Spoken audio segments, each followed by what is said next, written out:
H-Town, what's up? You know what time it is. It's time for the best 120 minutes of your day.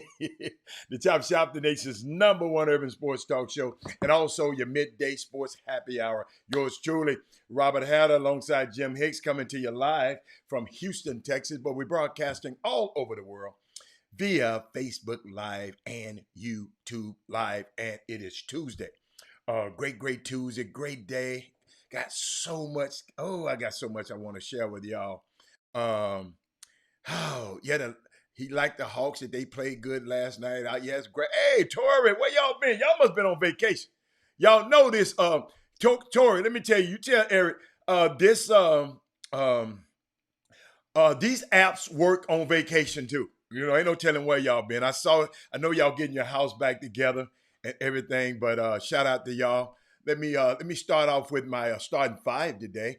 My starting five is the first five people who signed up to the Facebook feed, and we like to recognize them every day. Not the Facebook, the Chop Shop feed, and we like to recognize them every day. Alex Sestero, that is Moody. Sonia Billingsley, Mindy Collins, I was looking for you yesterday, and Corey Willis. And our sixth man of the day is, that's Rick Wilmore. What's going on? And Alfio Vizia close behind him. And then, hey, what's up, Melvin Dews? What's up, Kim? Rod Wells, Jeremy, Jess McKee, what's going on? Let me see. Mark Edwards, what's up, boss? Landon Oddwan, what's up? Walter Yates, what's up, baby? Who is that? Who is that? Jameson Morrow. Oh, yeah, I'm just looking. Y'all know, I got to see. I got to see who I'm talking to. That's Jim. Karen Roach. Oh, everybody. Ivan Pettit. Oh, Tori, I just mentioned you. Let's see. Brandy, what's going on? Frank White, Candace Williams. Okay, all right, that's enough. Y'all don't forget. Let's share the show right now. Don't play around with it. Let's be intentional about this. I just want everybody to know, because some people, sometimes they don't get it. Somebody, well, Robert, what is your show about? You know, every day I'm meeting some new people. I said, you know what? A special guest is in the green room right now. I'm going to bring him on shortly.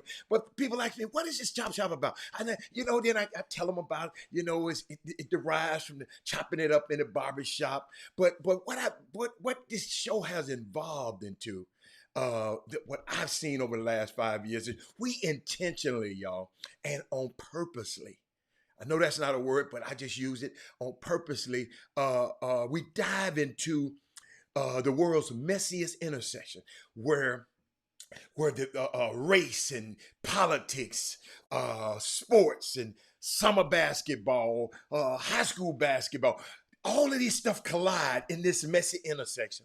And guess what? We sit down in it, we talk about it, we debate about it, we fight about it, we do everything about it, and then we get up and then we dust ourselves off and go take what we've learned and go apply it.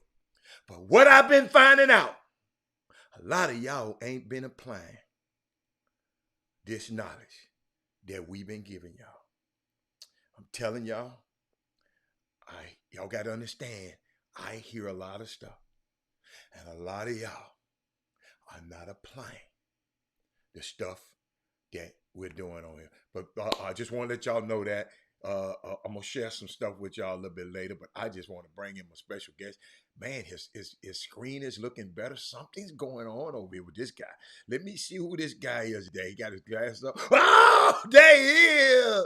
See, whoa, the guy who Chris, before you say anything, Chris, you got to stop being so transparent. What do you mean? Everybody been calling me saying he hadn't been back home since his homeboy went to Cancun. Who was my homeboy? LeBron James. Chris, somebody sent me this just for you. He wanted to spend time with his son. So you're that kind of dad that you don't want to spend time with your children? No. I like you, but this is what they told me when Luka lost the other day. Somebody sent this to me, and I wasn't gonna play it. I waited for the day. Somebody sent this to me. See, when Luka lost, he said Luka went to Cabo and met up with LeBron and Steph Curry. And here y'all go, man. Hold up, y'all check this out.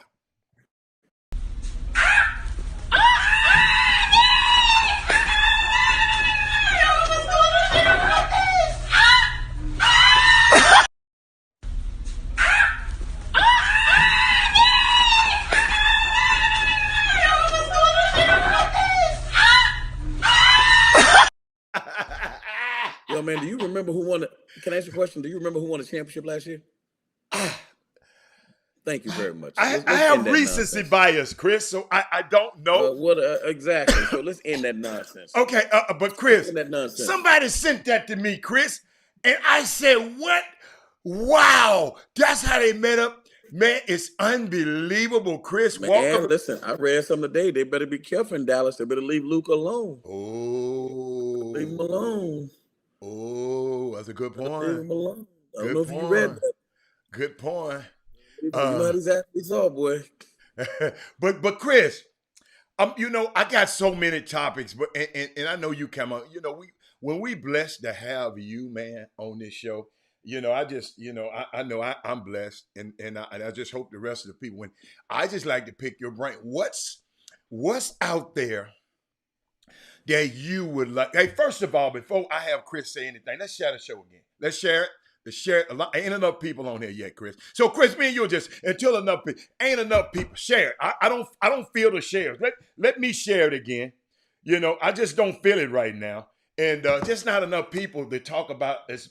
Chris, I just want you to just give me something that's been pressing in the sports world that you would want to share with us and talk about. And let's in this world of this messiest section of life. And I mean, do you have anything that you want to? Should I go on to what I want? Well, no, I think that we should talk about Campazzo. You want to talk about him? Guess what? He got he got swept. He got swept, but he's gonna get a heck of a playoff share. A heck of a playoff share. Yes, Campazzo. Yes, we can talk about it. Denver lost. They got swept by a great team. Got swept by a great team. They're better players. Just didn't play, and you didn't expect much out of Campazzo. You just talking about Campazzo. No. I expected what exactly happened to get swept because he's leading the charge. Okay, you got exactly what was supposed to happen when you have a dude that probably shouldn't be in the league. That's all I'm saying. That's what you got. You got swept. You got the MVP and got swept. So the MVP is not good enough to Hey, but that dude, hey, hold on, let me do this. Let me do that right there. But that dude right there, he didn't play that well last night to me. He got a dub. That's what he got. Chris, you cannot play well sometime and get a dub. Okay, well, why didn't your boy Hey, not play well and get a dub in the series against Phoenix? all I'm telling you is, You know what's did funny? you see You texted me. Playoff P? Playoff P You is back. texted me. Man, please, Playoff, it's 2-2. huh? You texted me during the game. I know I did Compazo. not, Chris. Yeah, you did. Yeah, you did. You don't let me do like you and put your text on Front Street. You text me during the game. Compazo. I'm Oh like, yeah. dang, he must be doing good. I went to the stats, 1 for 7. I'm like, what is this dude talking about? Cliff Paul is tearing this dude a new one. Hey, I He gonna have like him though. Compazo this. Hey, he gonna have Compazo in his next State Farm commercial. Trust me on that.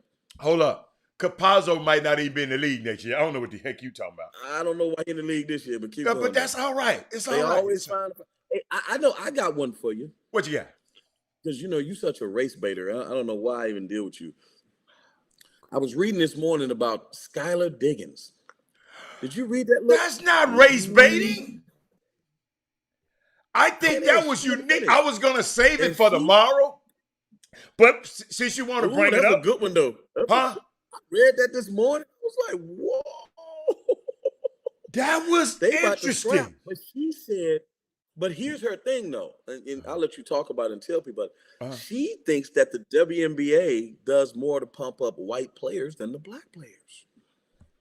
That's what she said. And her thing. I didn't read that part. I didn't read that part. Read the whole article. See, I didn't read the article. I was reading the tweets. I thought you was talking about the tweets that they were going back and forth about. But part of that is she was chopping up the Liberty because all they do is pump up a nest. No. Shit, but that ain't how it started, Chris. I know that's not how it started. I know that's not how it started. Okay. Got into that. Okay, let me show my people how it started. Okay. They put this move. I showed this yesterday on the show.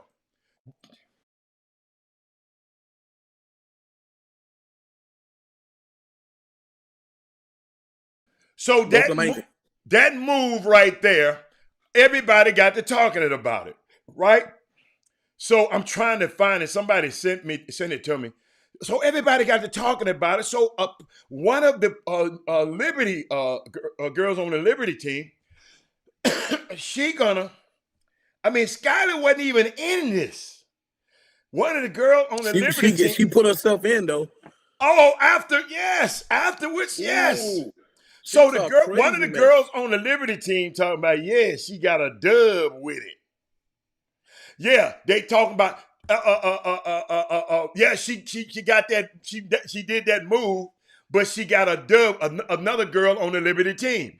And then she just came back and said, well, then why don't the Liberty promote more players on your team other than one? Well, that's Onesco. That's the kid. I understand. Yes. So now you saying it has went a little bit further, and now see, I haven't read that. That her part. Beef. One of her beefs has been that the WNBA does more to promote the white girls than the black girls.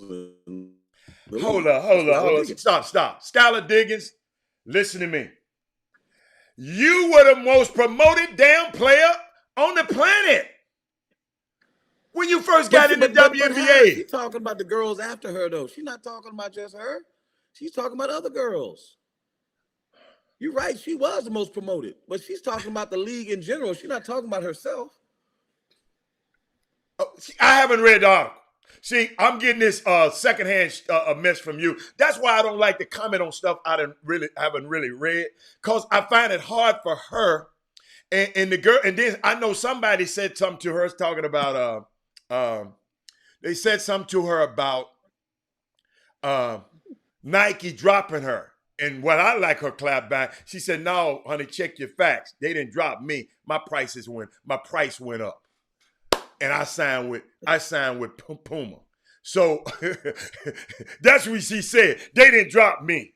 My price went up. So Chris, you saying I haven't read that. I don't see any evidence of it. I'll send it to you. No, but I can't read it now on the show. No, not now. I'll send it to you. Okay. And you can do it on Women Rock Wednesday tomorrow, but they going at it though. But I saw that. I mean, listen to me. I saw the thread and I thought I put some of it in my notes. yesterday, Chris. But first, before How do I you go there, feel? Chris. How do you feel about players doing that though, Hatter? Like, how do you feel? Because you know, and there's something else I want to talk about. Okay. Remember what I texted you yesterday? Tyrann Mathieu, the Honey Badger. Remember I texted you that yesterday? Yeah. What he said about Le'Veon Bell. Well, Think about it. I thought they were talking about. Wait a minute, Chris. That article was Let's finish. confusing. Huh? Hold on. That article was confusing. Hold up. I thought, because I didn't read it. I'm going to tell you the truth, because I got so much stuff to read. When y'all send me stuff, I got to just put it in line. But the article said, he said on. Okay, I thought him and Bell was talking. So Tyrann Mathieu and Le'Veon Bell, these fellas would blame everybody for their lack of success. Guess what? I agree with that, Chris. Chris, You did. That's what you said. You agree with me. So yes. Is that something that we see all the time? Because Le'Veon Bell, I don't want to. You know a little bit more about the NFL than I do. He's always been a guy that's had some issues, right? I don't want to say entitlement, but the Steelers had to move him on. He got to the Jets. He's a bit of a bellyacher. He gets to a team that's a championship team. They don't see a way to use him, and he said, "I'd rather retire than play for Andy Reid." Now I don't know what, because he went on social media and he says I should not have aired it. Here's my thing: why do guys go on social media, say crazy stuff, and then say I apologize, I shouldn't have done it? Why'd you do it then? Because Chris, excuse me. A lot of people don't have this. I call it self-control with their Twitter. Chris, it's guys in our community, grown ass, old ass granddaddies and daddies, go back and forth on Twitter talking about each other, talking about they're gonna do this to each other. Chris, it happens. Le'Veon Bell is a young man. He probably is not out of his 30s yet. So guess what? Man, a lot of people, man, don't understand before they press send. A lot of people. I'm not just blaming it on athletes. It's some people in our community that don't know how to just think before you press send. Think before you press send. You know, I mean, Chris, that this society now, man, this society. But my thing is, you were part of. I'm looking at Fobbs thing saying Chiefs was the wrong team for Bell. He had to know prior to signing Bell as a team in a Rams uniform. He was a loser with the Jets. He's got a chance to make an impact to win a Super Bowl. Hatter, how hard is it to win a Super Bowl, Hatter? Very hard. Very hard. You got a chance to win a Super Bowl. So if you were a betting man, what kind of attitude do you think Le'Veon Bell had? Because when they sign, they always happy. And I always remember now, you know, and Chris, and I'm going to watch your narrative because I'm not going to sit up here and talk about this kid because I know the press don't like him because he set out a whole year trying to get his money. So I just don't, you know, I'm a little bit different. I'm not gonna paint him. You got to understand, man, a lot of these guys and I keep trying to tell y'all, and y'all don't want to hear it, because y'all, well, Robert, they got all this money. They should be. Robert, they got money. Robert, they got money. They should be pristine. Robert, man, they called Jeffrey Tubin, and we don't talk about that. They called Jeffrey Tubin. I sent you that story. They done caught him jacking off on a jacking off. What are you talking about right now? No. Jack, because we sit up here and talk about our black athletes, but you don't want to talk about. Hold on, you don't want to talk about Jeffrey Tobin. Look at you. He's not an athlete. He's not an athlete. So what? What are you talking? I said on this show, we tackle all culture, politics. We cover everything on this show. I don't have a problem talking about Jeffrey Tubin, but that doesn't mean I cannot talk about Le'Veon Bell. Yeah, no, but I'm just saying, if what's good for the goose is good for the gander. Exactly. So all topics are up for discussion. So your two topics today you wanted to talk about Skylar Diggins. It was funny. And Le'Veon Bell. But Le'Veon Bell, listen to me. I don't know what's going on in that young man's mind. You don't know the experience he had. at the New York Jets. You don't know the experience he had with Andy Reid. He ain't the only person don't like Andy Reid. He didn't say he don't I'm like. not saying that. Huh? What'd you say? All I said was, why do he have to air his grievances online? That's all I mean on Instagram. That's all I said. I didn't say anything else about it. No. If in case you did, let me tell you something, man. Me and my black athletes, I got an affinity for them because I've spent 30 years of my life dealing with them, the emotional ups and downs so I'm always, I don't try, I just want to come from my perspective. I want you to have yours. I didn't tell you not one time not to have your opinion, but me just coming knowing what the intimacy. See, I've been blessed to go behind the curtain, Holmes. I've been blessed to go behind the veil. And I see the stuff, the mental health and the mental illness. And you be looking at them dudes like, dude, what the hell? What was you thinking about? Robert, I wasn't thinking. Thank you for walking me off the ledge. Thank you for getting on a plane early in the morning, because I did something to my girlfriend that I last night, if it had got out in the press, it would have messed up my career. Thank you. Yeah. Yes. You're doing your job. You're doing your job. That ain't my damn job. My job is a contract advisor. Why is that your job? That's not my job. That's me being hold up. You got to make sure your money comes. No, that's me being a part. That's the part of me being a father. Knowing if I had a son in that situation, Chris, that's part of me being a humanitarian. If anybody in these crazy situations like this, Chris, that's just me. I mean, that's just my makeup. And listen to me. I don't want everybody. Everybody ain't got. That's not everybody else's calling. I just got a calling that Chris, that I see what a lot of people don't see. I know some guys going through stuff right now that their moms and dads and their girlfriend has no clue of what's going on in their life. So Le'Veon Bell, he's not exempt. It's not. Well, let me say this. I'm looking at Curran Roach Sr. Chris, you're more critical and passionate about mishaps with black athletes, and some people consider that a form of cooning. Come on, man. I don't know. No. That's going on too. So I'm glad you said some people, because I don't. I know what Chris gonna always. Y'all got to realize who he is. Chris gonna always. He wants you to look at both sides. He wants you to look at a different side. That's what people be saying that about Stephen A. Smith. Stephen A. Smith is just giving you another side, his side. I respect Chris's side. I know how brilliant that guy is next to me. Wait a minute, over there. I know how brilliant. And Karen Roach, I know, man. I mean, you know better than that, Curran. You know better than that.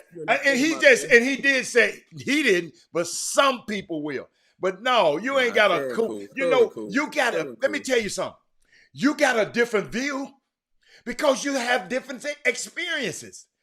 So you're going to have a different view about you know life. what? And you know what, to be honest, although you've seen them as professional athletes, I've seen more of them before they became professionals as a coach for a very long time.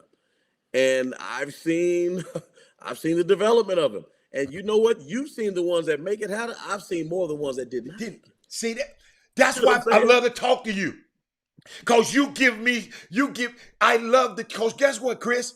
You help me in dealing with the ones that do make it, because I got to explain to them all the guys that didn't make it. Chris? Yeah. Far more of them than the ones that do. Yeah. That's what people don't understand, how vast of a world it is of people that are trying to get something that's truly elite. Think about it. A guy plays in the NFL, or a guy plays in the NBA. Do you know how many guys that have tried to make it and did not make it, and lives have gone in 9 million different directions because of that? People have no idea. They only focus on the ones that make it because that's their lens. Chris. Herb said I got something for you. I'm gonna let you. Cause Herb Barry McDonald, and I know.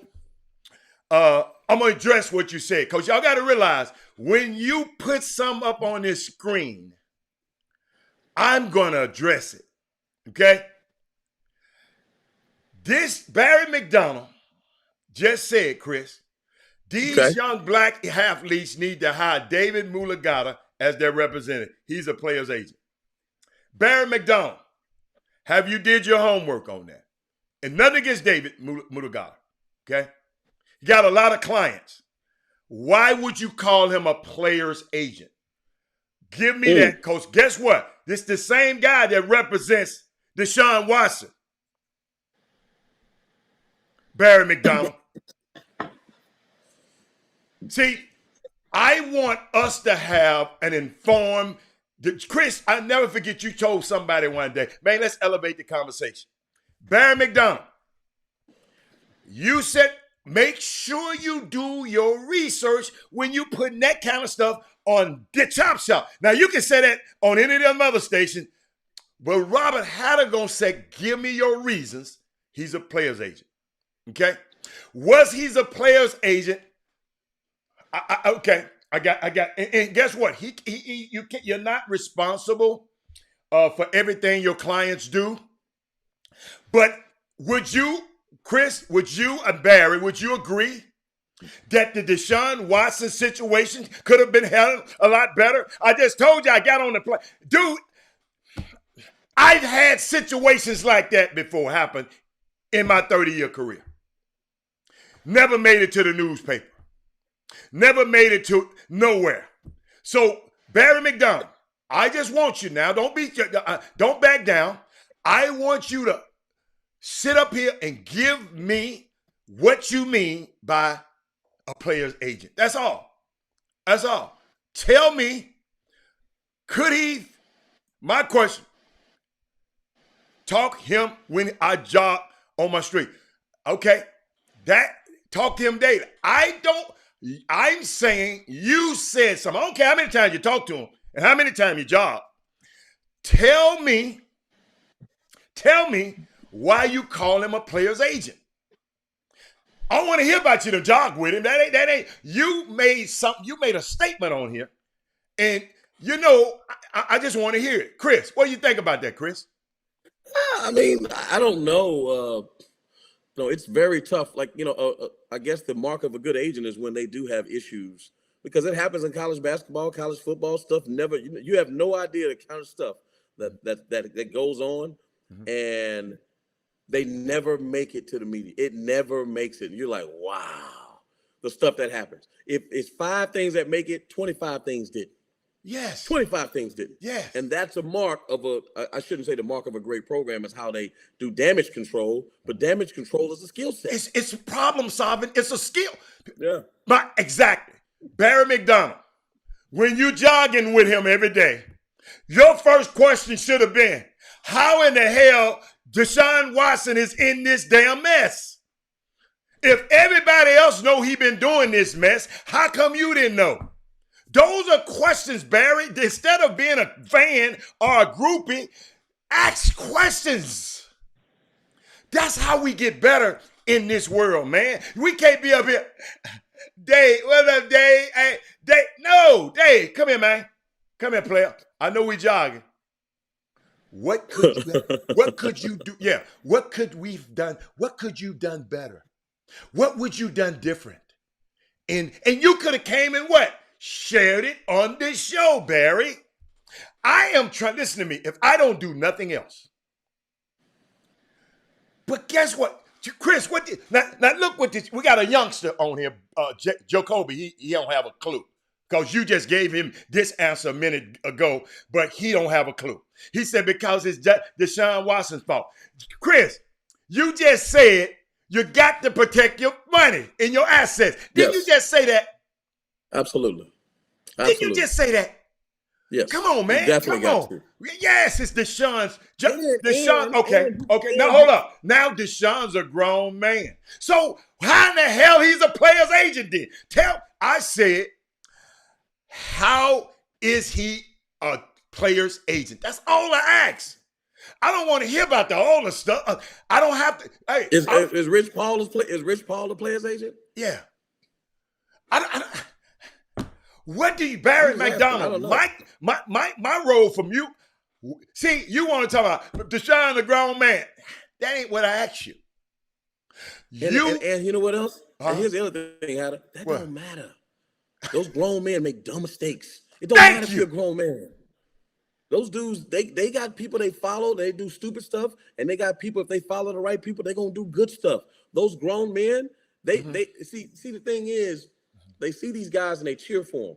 And they wear these uniforms. Yes. I'm not calling them fanboys, right? But then all of a sudden, when they make it to the NFL, they still boys. They ain't men yet.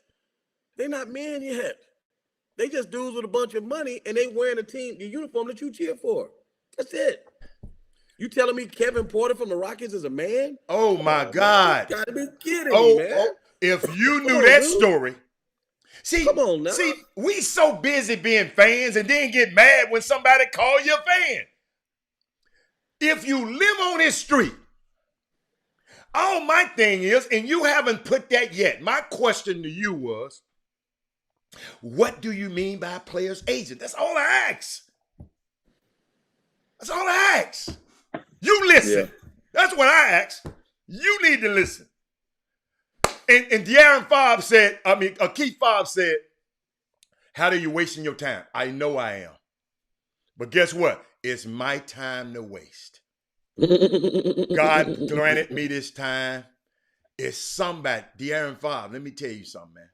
Keith, somebody heard what I said. Somebody heard what I said. If it's just one person, you know how the pastor said, is there one? Because every one of y'all in there ain't joined the church. I just need one. And Barry McDonald, understand, I'm going to challenge you, man. Don't be afraid to be challenged. I know Troy Bieniemy heard me. Thank you, Troy. Dude, I'm trying to take y'all behind a situation where some of us never. So, are you saying that Mugabe can't be a player's agent because Deshaun Watson? No. I didn't say that. I asked him what he meant by a player's agent. Well, I don't know what the hell he's talking about. That's why I asked the question. Right. I don't know. I ain't never heard of that one. Like a player's coach, a player's coach. I want to know what he mean by it. Barry, that's all, Chris. I want to know what he mean. Everybody's a player's agent. Check this out. Huh? So talking about agents, I was sitting with a couple of scouts. Herb was out of his mind, man. I love listening to Herb. Man, Herb, man. He don't quit. He don't quit. He don't quit. But listen, I was sitting with some scouts. Stop, Chris, hold on. Hold that thought. Think about this, Chris. I asked him a question. Let me show you something, Chris, when you know you're getting to somebody. I asked him a question. What is a player's agent? Barry McDonald, you have no fucking clue of who I am. So not Chris. You have no fucking clue who I am. But keep going, Chris. Keep going, Chris. But anyway, what I was saying was they were sitting, we were all at the table having dinner, and we were talking about the Rich Paul thing. Right. And I did not know that that there are only 39 white American-born players in the NBA. Right. 39, right? So that means that most of the white players are from where? Europe. Right. Right?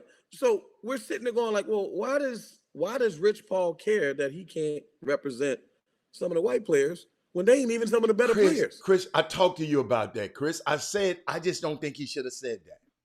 Yeah, but I was sitting there. I don't even know why he said that. Like, I'm just listening. Like, yeah, who you want to represent? Chris. Chris, you can't get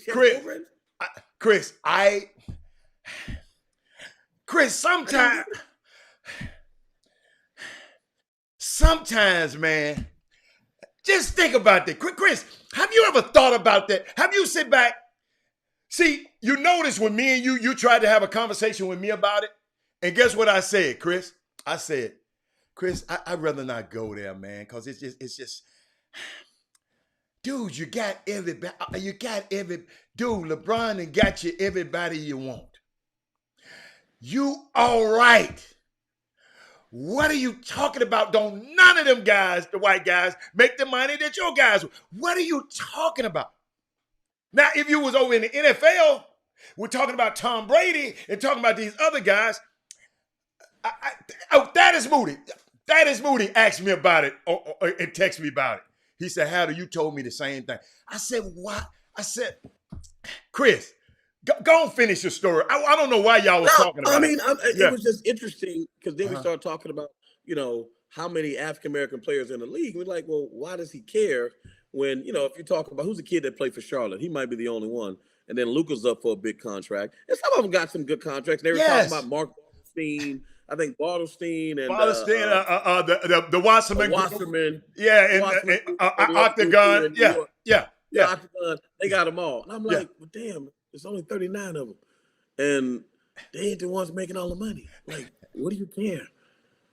Chris. Like, what do you care? Chris, I'm gonna tell you how I cared about it. I never read the article. Thaddeus Moody sent me the article. I said, well, I'm finna waste my time. I already got a line of reading that I hadn't got to yet, Chris. I'm not wasting my time. LeBron done got you all of these guys.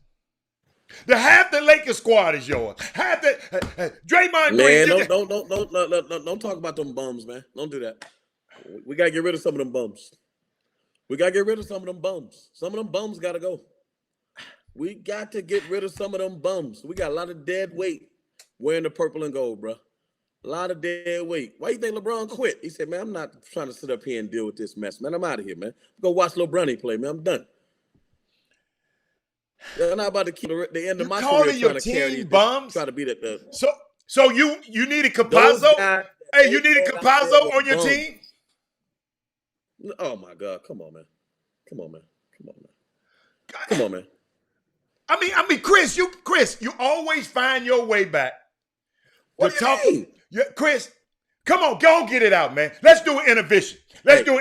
Y'all. Hey, Chris, go and get it out, Chris. Go and get it out. You know what they said? Dez in the best shape of his. What's my little running back for the Cowboys? He's in the best. Ezekiel. He's in the best shape of his life. I got a question. The Cowboys about to come back on you. We gonna eat all them words. Hey, Chris. All them words. You talking? Who you talking to? Lil Rick now? Because hey, Chris. Think about this, Chris. What I do like about you, you embrace two very iconic franchises. You really do. Oh yeah. You got with history, championships. One of them ancient championships. They're a little bit dusty, but the other ones, you got recency. But Chris. First of all, I don't want to go no further, Chris, without I know this the first day the coaches, I think, can contact the players in college. Chris, I wanted to share that with everybody. And Chris, I want to tell a happy birthday to Bob Hendricks for keeping the Negro League history alive. He's the Negro Baseball League Museum president and chief storytelling officer. Happy birthday to Bob Hendricks. And then I wanted to share this before we go any further too, Chris. In a bipartisan 53 to 44 vote, the Senate has just confirmed Judge Ketanji Brown Jackson to the U.S. Court of Appeals for the D.C. Circuit. That's very important. She is just the 9th Black woman ever to serve as a federal appeals judge in history. I just couldn't wait. For Women Rock Wednesday, Chris.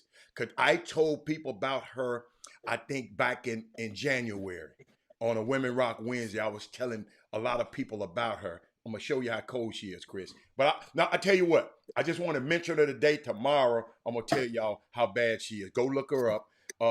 This is who Barack Obama should have nominated instead of Merrick Garland. I've been still kind of pissed off at him about not nominating this, Chris. Bad mama jamma, Chris. When you look up, y'all got to look at that name now, Ketanji. Ketanji, I call it Ketanji Brown Jackson. Chris, bad woman. This is one of the I call in all of Obama's 8 years. I love him, but this was one of the ones that still ticked me off. Y'all got to realize this. I'll just tell you tomorrow. I'll tell you tomorrow how. See, Chris, and the reason I'm talking about this Court of Appeal, Chris, that's where most of the Supreme Court justices are picked from. If you own that court right there, Chris, you the next step under the Supreme Court. So I just wanted to share that to people who probably didn't know. And I was looking at this NBA, Chris. I'm pivoting a little bit. We could have. I think. Let me see. We could have how many coaches? We could have 3 black coaches, I think, in the conference finals right now, Chris.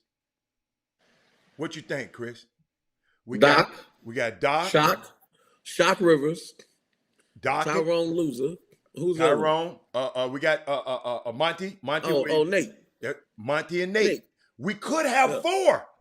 Could have 4. Could have 4 in the conference finals. Chris, the reason I'm bringing that up because Chris, our head coaching count shrunk in the NBA to an all-time low. And all 4, we got a chance for all 4 of these guys to be in the conference final, Chris. And Chris, I wanted to share y'all with some of y'all. Hold up, y'all. I want to share this. And Chris, you got to help me with this one. Okay? I saw something. Let me see that I transfer it, Chris. Hold on. Walter Yates, you know Doc can't coach. I don't know why you're talking about Doc. Hold up, Chris. Let me see that I hold up. Let me choose this file. Let me see that I downloaded, Chris. Hey, who played for the Hawks other than Trae Young? Do you know? Clint Capella. Clint Capella. Oh my God. John Collins. Herder. I see. Hold up. I see why them people got in trouble about that Bonjanovich guy. Come on, Chris. Nice. I didn't know he was that good. I ain't tell you no lie. I did not know. That's the one that Milwaukee got in trouble for. Had to pay a fine because Milwaukee wanted him and couldn't get him. Chris, they got some. I wish the Lakers had him because we got Kyle Kuzma. Chris. And we got Alex Caruso.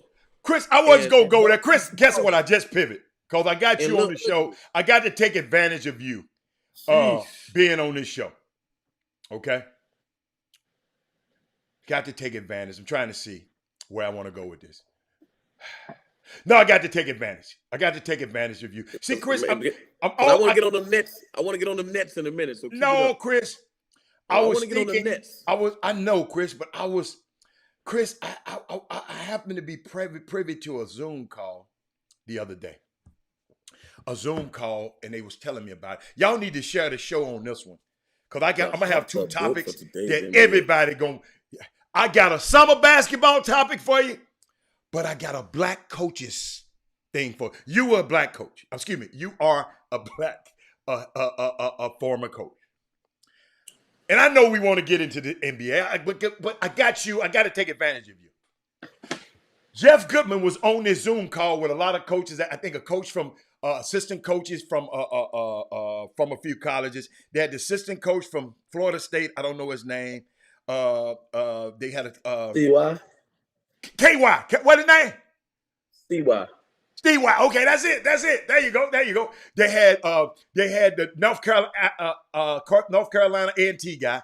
What's his name? The black head coach. The head coach.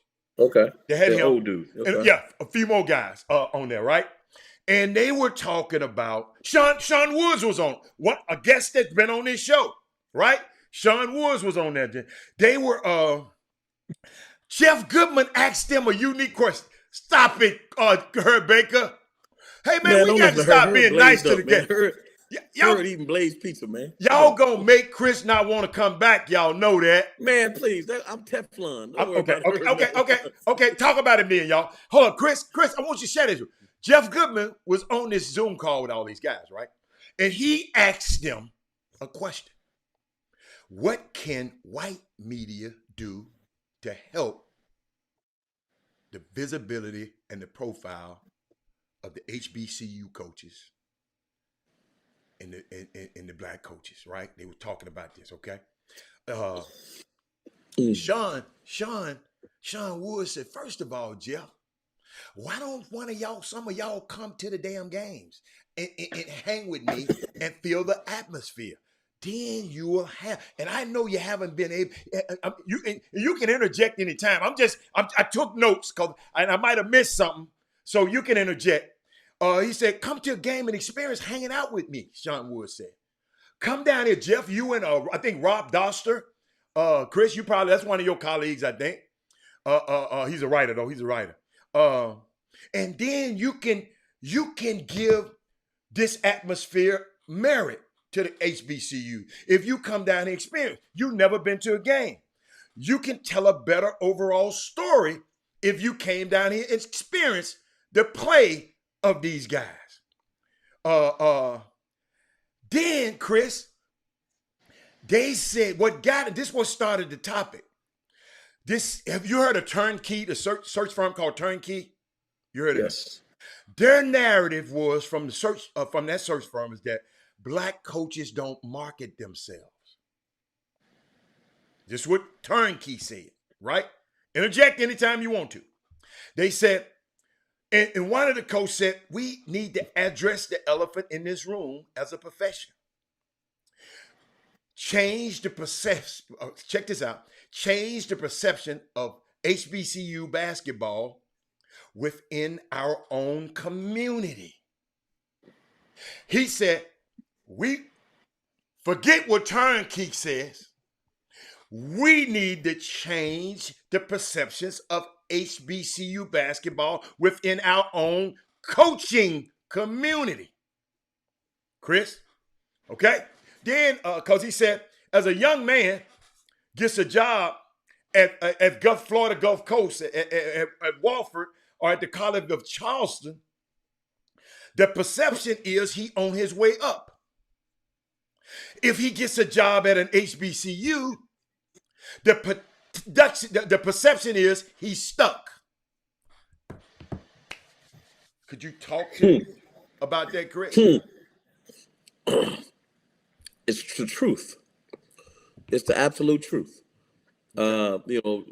Some guys consider going to HBCU as a death sentence. Your career is over. Have you ever used that language, Chris?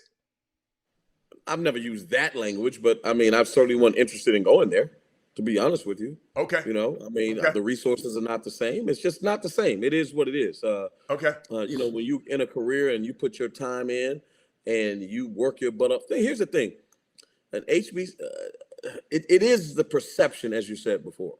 Okay. And the question is, why did that perception exist? And why does it position our own community of black coaches? Here's the deal. And I'm gonna tell you why. Forget the black coaches.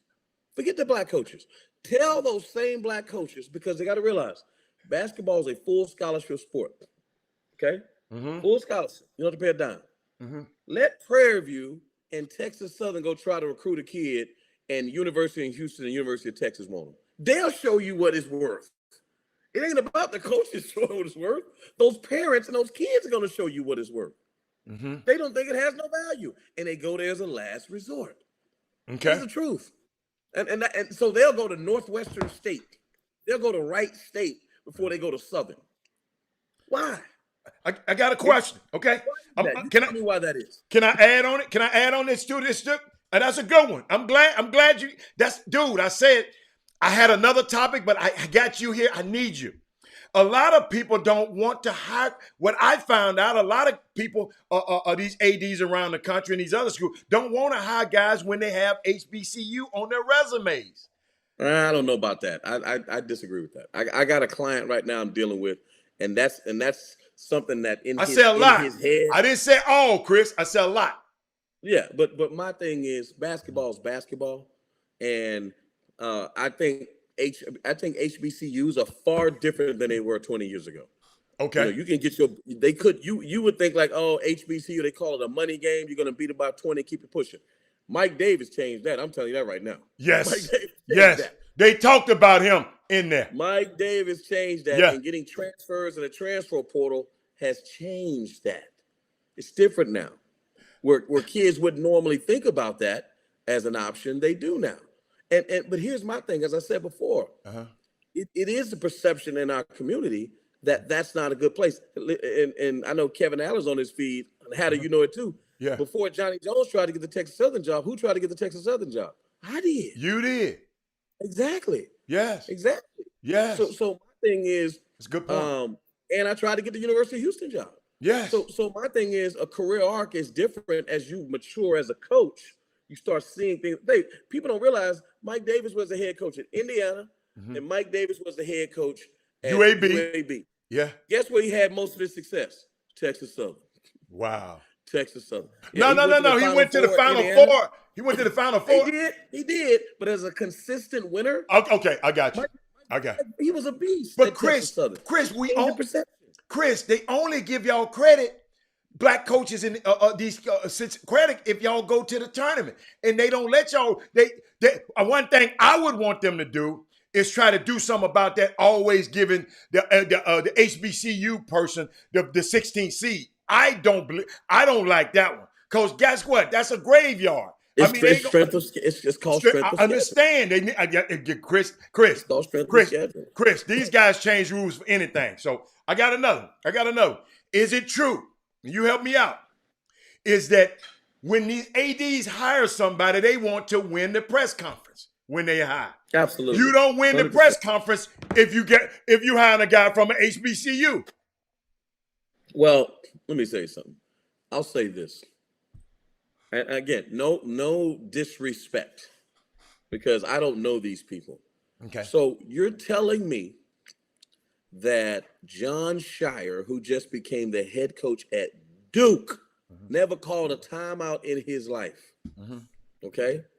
The head coach at North Carolina A&T just had an unbelievable season. Mike Davis at TSU. Johnny Jones coached at LSU. Coached at North Texas. Look what he's doing at TSU. You think that guy's more experienced than those guys? You think that guy's more experienced than those guys? Right? And they just elevated him, which is fine. He played there, whatever you want to say, that's fine. But what I'm saying is, when you say you want to win the press conference, it's not just about who is the best. And if people don't understand that, that's problematic. Hannah, how many times? The NBA draft, is it always about who's the best? No. It's not about who's the best. You think the best guys are playing in the NBA? You don't think some of the guys in the G League can play in the league? Of course they could. I don't even want to talk about the team. I was talking to one of my boys the other day who's in the front office on one of these teams. I said, man, how are those guys still on your team? He says, contracts, we can't get rid of them. There's all kind of stuff. They cheap. Don't mean they better. I got Don't mean they better. So what I'm saying is, winning the press conference, it comes down to, our fan base. The other thing is the AD and his job, if it's his first hire. I want to make it what they call a splash hire. You know what I'm saying? Splash hire. So it's just what it is. But I'm going to show you, I hear stuff like, when they tell me, when I'm talking to some of these people from these PWIs, and I ask questions from them too, Chris. Believe you me, I didn't ask these questions before I came on this show talking to you. Some of them, not around y'all now, but they don't coach. Who doesn't coach? Let me tell you something. Let me get y'all up. Go on. They don't have structure. They don't know how to schedule. They don't have the schedule. That's ridiculous. What do you got to say to that? That's absolutely ridiculous.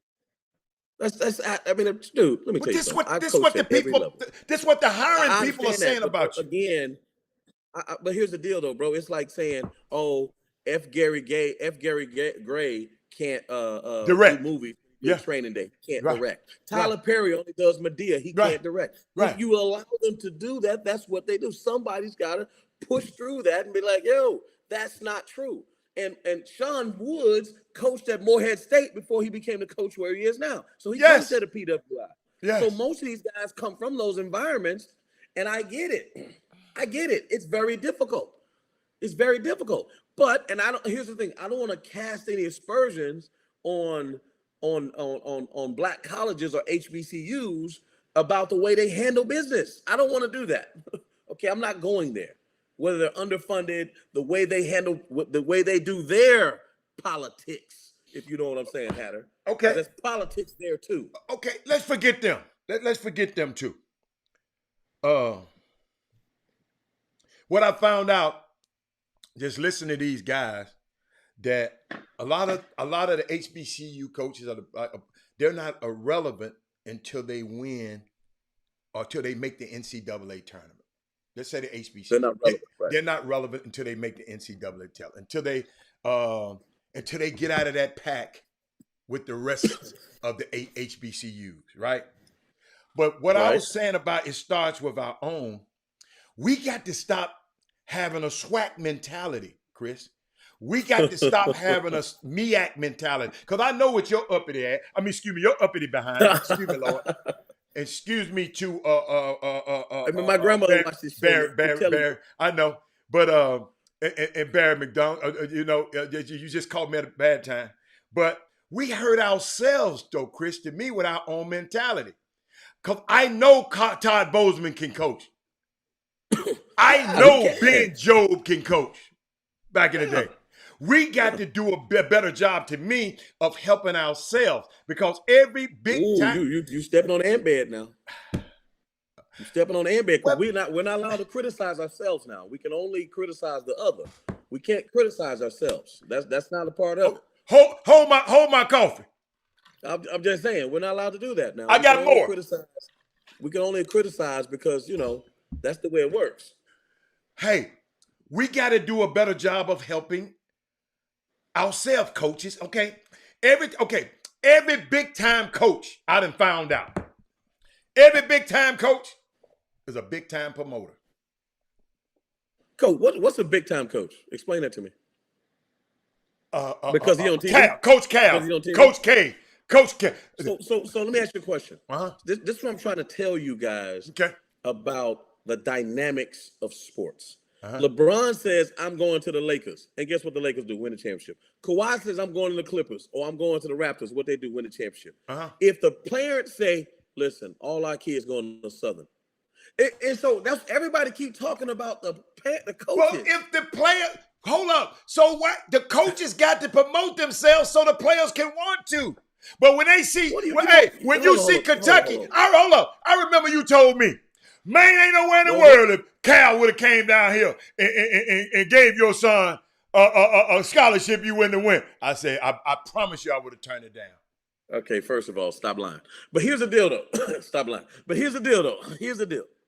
He probably wouldn't have wanted to turn it down, but I would have told him. He would have been, you might have said that, and everybody on this feed would have slapped you, and he would have been a Kentucky Wildcat. But here's the deal, though. What I'm trying to tell you is that you cannot get us to do that. It ain't about the coaches.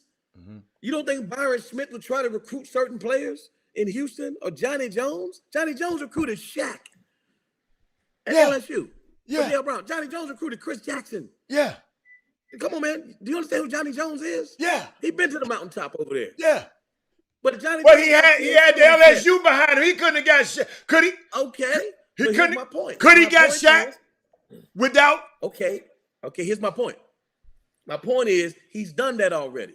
Now he's at TSU. He's still Johnny Jones that did the other stuff. He coached Ben Simmons, #1 pick. Thing is, he can go in a room and say all that stuff, and then Chris Beard from Texas will come in behind him, and Buzz Williams from A&M will come behind him. And you know what them people will say? What? We're going to put that burnt orange or we're going to put that maroon on. Tap, tap. I'm just telling you, it's a bigger issue. It's not just you went to Villanova. Okay, I feel you. I'm telling you. And here's the deal. Today, people are more in tune with social media and all that kind of stuff. things are a little bit more different than it was when I grew up, right? With television and all that. But I'm still saying, even if TSU recruited me today, I'm one of the best players in the country, and I think I got a chance to go to Villanova, Kentucky, I'm probably still going to do that. So I got a question. Is it a credibility problem? So is it credit? I'm just trying to figure it out. Chris, everything needs credibility. No. I think, huh? I'm what? You're funny. Everything needs credibility. You know the answer. But hold on. Pros that came out of HBCU. No, Chris. Oh, which one?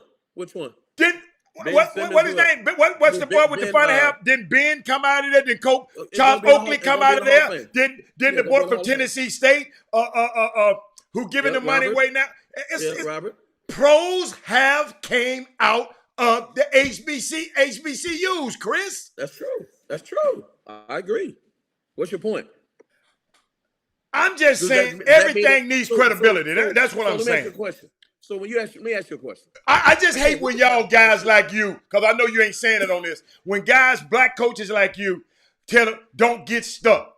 If you keep telling these guys don't get stuck, let me ask you a question. Can you eliminate that? Can you eliminate that from your nomenclature? If the kid wants to play in the Big East, and he wants to play at Villanova, at Georgetown, at Providence, okay, here's the other side. You want to go play at Mississippi State, you want to go play at Southern, and you want to go play at Prairie View. You got a son. Everybody on this feed, don't even lie. What would they say? That's all I'm telling you, man. It's just a fact. What you mean, what would they say? Thank you, Kevin Allen. Thank you, Kevin Allen. Thank you, Kevin Allen. Thank you. Kevin Allen say? Where he at? He said Bobby Fields, Avery Johnson, Ryan Lothridge, Lindsey Hunter, and more. Keep going. 55 million years ago, man. We talking about today. Robert Moore. Oh, no. But go, keep going, Chris. Now, Chris, what was your point again? Because I missed it. How many times you see a kid say, bless the receiver offer from Prairie View? Bless the receiver offer from Southern. How many times you ever seen that on Twitter? Well, maybe we need to change the perception, Chris. I'm just telling you, it's not just the coaches. My only point I think they need Chris. I ain't saying the coaches. Chris. Hold on. Okay. My bad. I'm going in because I like Johnny Jones and I like Sean Woods and I like Byron Smith and I respect the job they're doing. And when I'm on TV, I hype them up every time. I know you do. I'm just telling you, it's a bigger issue. It can't be laid at the foot of the coaches. What's the issue? What did we say the other day? What did we say that black people have the power to control? What did we say they have the power to control? The players. To go where?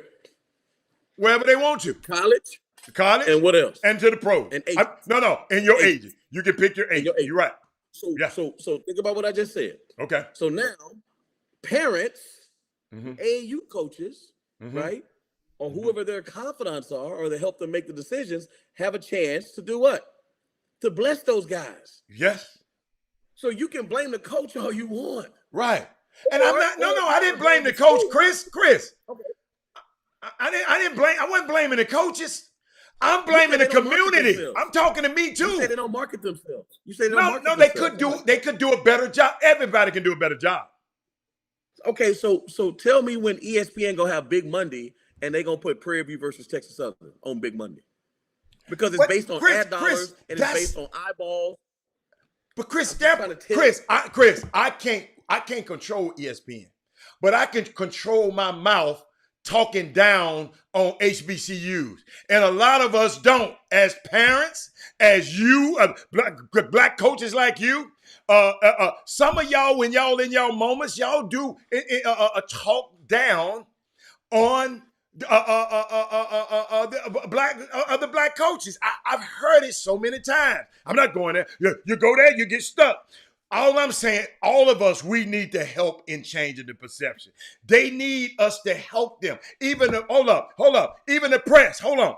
They told Jeff Goodman, you got us on the show. We need you to help. You done talked about Cal. You done talked about Bill Self. You done talked about all them guys enough. Get what Jeff came with. He said, when you coming down to see us play? Well, I got to look. The budget's difference The budgets is different right now. I got to see how we can get down there. I got to see. He went to tap dance. He went to tap dancing. But we do hold up though. Those white basketball writers, I think they need to go down to these cities. They need to come to Houston. They need to come to Louisiana. They need to come. Some of these guys have never seen these guys play in person. Hold on. No. But I keep telling you. Okay. The way what you're saying is very complimentary. I get it, but it's not rooted in reality. Why it's not rooted in reality? If the play, because you just want them to come because they should. Hey, we should do. I didn't never say that. No. Can I finish? We should do a celebration of black college. We should put more time into it.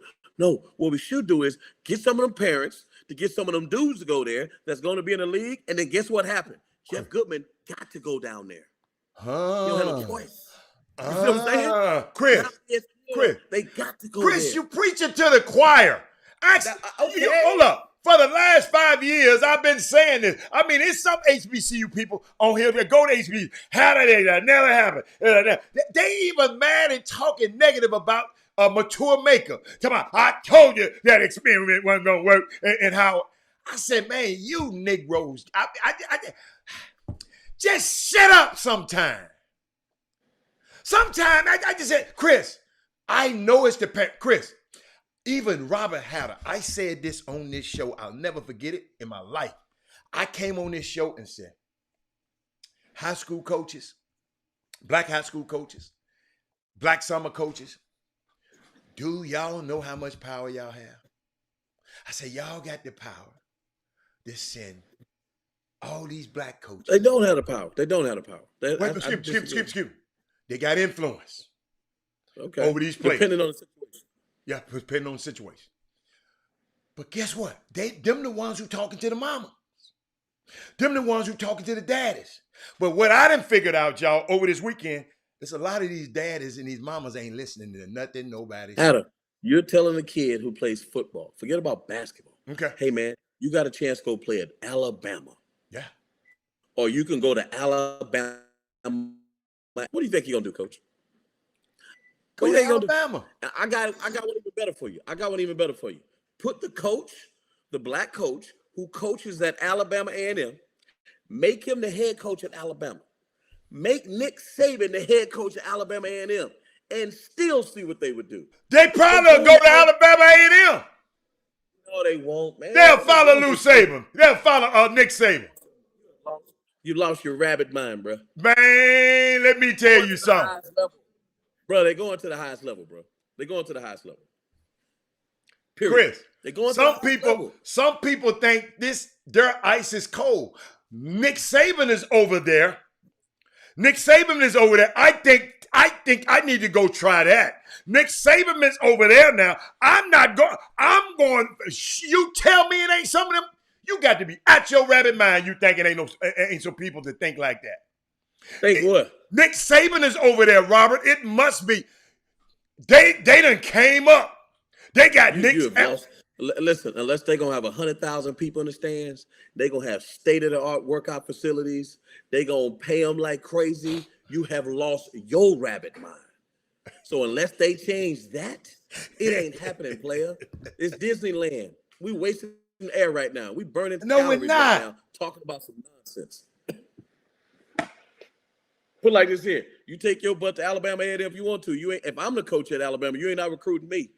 I guarantee you that. So you're saying the black coaches, it just coaching HBCU. They go to the highest level. It ain't got to do with black and white. They go to the highest level. So guess what? If we're in control of the gold, right? They say he who has the gold makes the rules. Is that a saying, right? Yeah. He who has the gold makes the rules. And guess what we do with our gold? We give it away. We do? And yeah, we give it to. Can I give you an instance of it? Sure, go on. Let me find it right quick.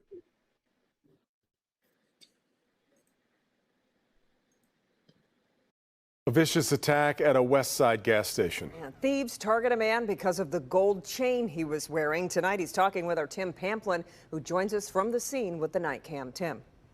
It was a typical afternoon here at this West Warren gas station in Detroit near Grand Boulevard. Customers coming in, filling up with gas, buying lottery tickets. It was a favorite spot for our victim, Jamal. Thanks, Reed. Customer walks in, shakes his hand, a couple more customers behind. The guy in the black. Pay close attention to him. And his buddy, right behind. They're looking for some easy pickings, and Jamal is their target. I hit the lottery. Jamal won $30,000 on the Michigan lottery, bought himself a $20,000 necklace. You see he's wearing it there. He's heard of people getting robbed for their jewelry. Yeah, it's a thing. So I was just looking around, making sure nobody ain't trying to get my chain, But they did get his chain. He walks out the store. The suspects were waiting. So I ran back and tried to get back into the gas station.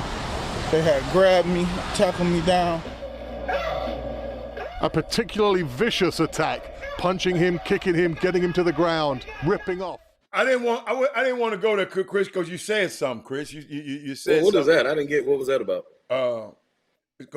It's unbelievable. This guy wins a lottery for $30,000.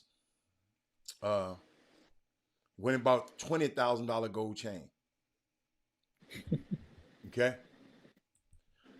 He's on social media upset because somebody robbed him at a gas station. He spent $20,000 on a depreciating asset.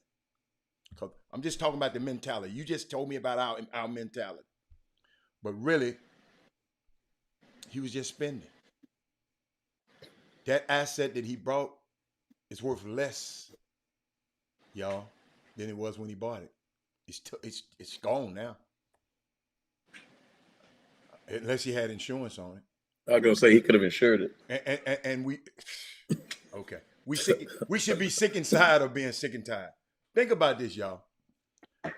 The black dollar doesn't recycle multiple times in our community, but poverty does, crime does, murder and mayhem does. Let me tell you something, man. I can't tell nobody not to purchase nice things and leave an inheritance for their kids, but we just got to get smart. And Chris, when you said that, it just made me think about that, man. So he done went and gave somebody $20,000 of the $30,000. We live in a world, and I'm gonna hit this one more time, Chris. We live in a world that Wells Fargo will give you money to buy a used car, but won't loan you money to start a business.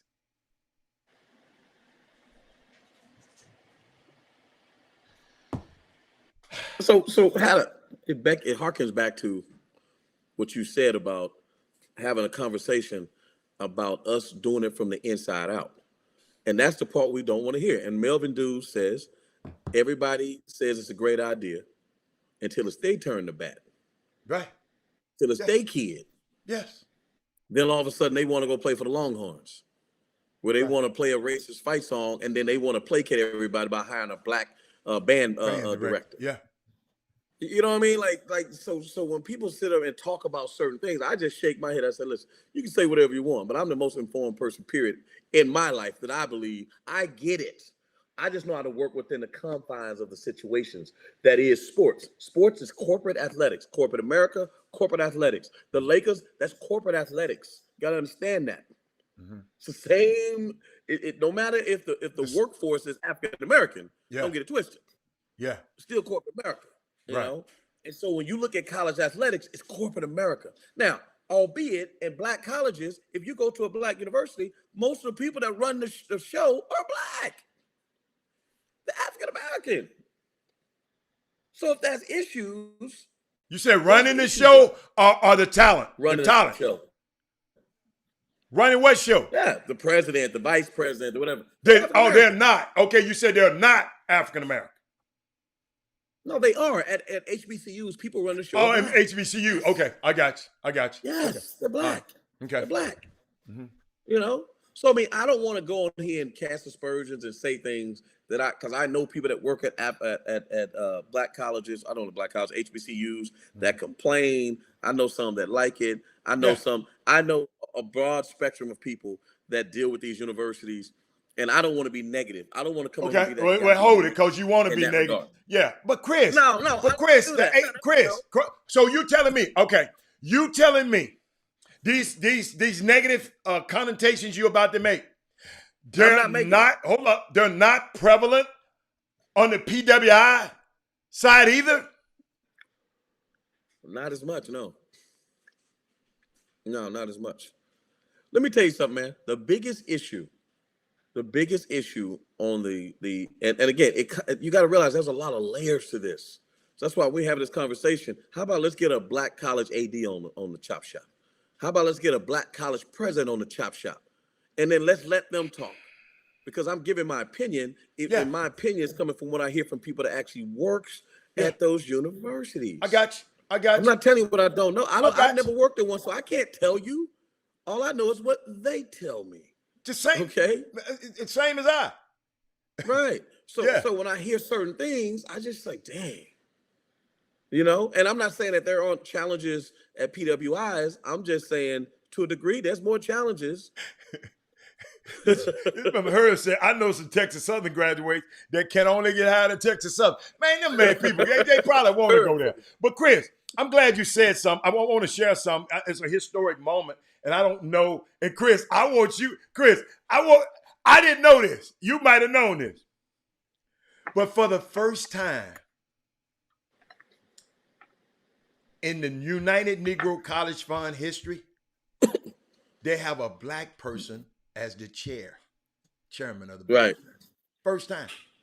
Maybe y'all just missed what I said, y'all. Let me say this one more time. The United Negro College Fund, for the very first time, they have a black person as the chair.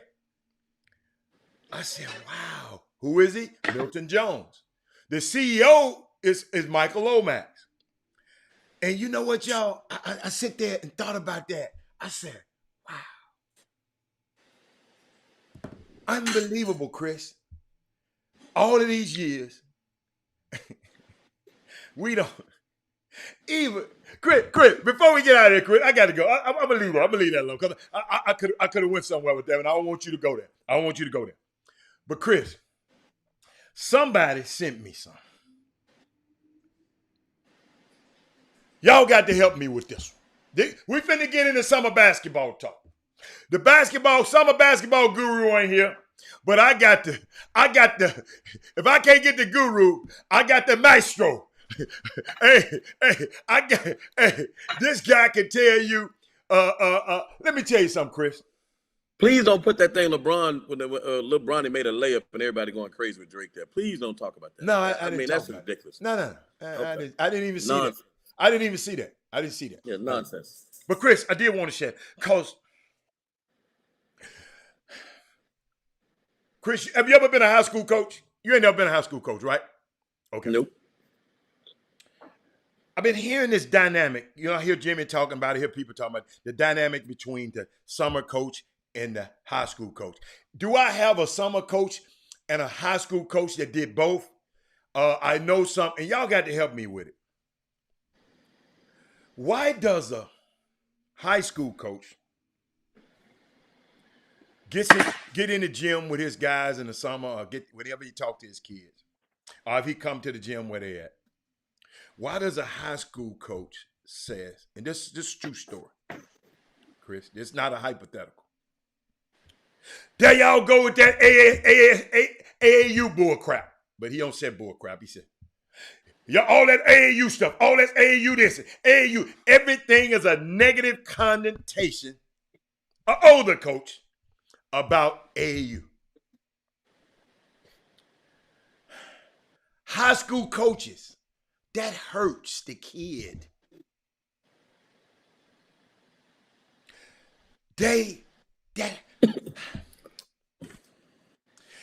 It's fear, Hatter. It's fear. I understand, but I'm talking about respect, man. Why? It's Why fear so? and ignorance. It's fear and it's ignorance. It's fear and it's ignorance, bro. Fear and ignorance. Fear Wow. and ignorance. Dude, do you know that summer basketball, when I was a kid, anybody that played in Houston, they had what they call a BCI, right? You know, the BCI was the first time I ever went on an airplane. We used to go to Arizona, Phoenix, playing the BCI. I went with like LeBradford Smith and Elmer Bennett and Johnny Pittman, some of those guys in the past that have played. Do you know that was the first time I've been on a plane in my life, right? And that started from that time on, being on a million planes from being the player and the coach. The first time that I went on a plane, my mom went on a plane, was to see me play at Villanova. My point is, do you understand that summer basketball today, how when we grew up, how it was the Boys and Girls Club and it was the YMCA. That's what it was. Do you know in summer basketball, you got 8-year-olds flying to play in nationals and stuff? Do you understand the stuff that's going on now? How these kids, exposure-wise, lives are being changed and minds have been opened? And you got a high school coach saying, that AAU mess. Where you going to take him? Well, what you going to do? Oh, you want to win a district championship? Seriously? That's the scope of your existence? So what are you doing for him? I mean, I don't get it. Instead of embracing something that actually helps a kid become a man or help a young lady become a woman, you're sitting there talking down about it because it's not something that you can control. And especially in Texas, where they've been the control forever. Okay?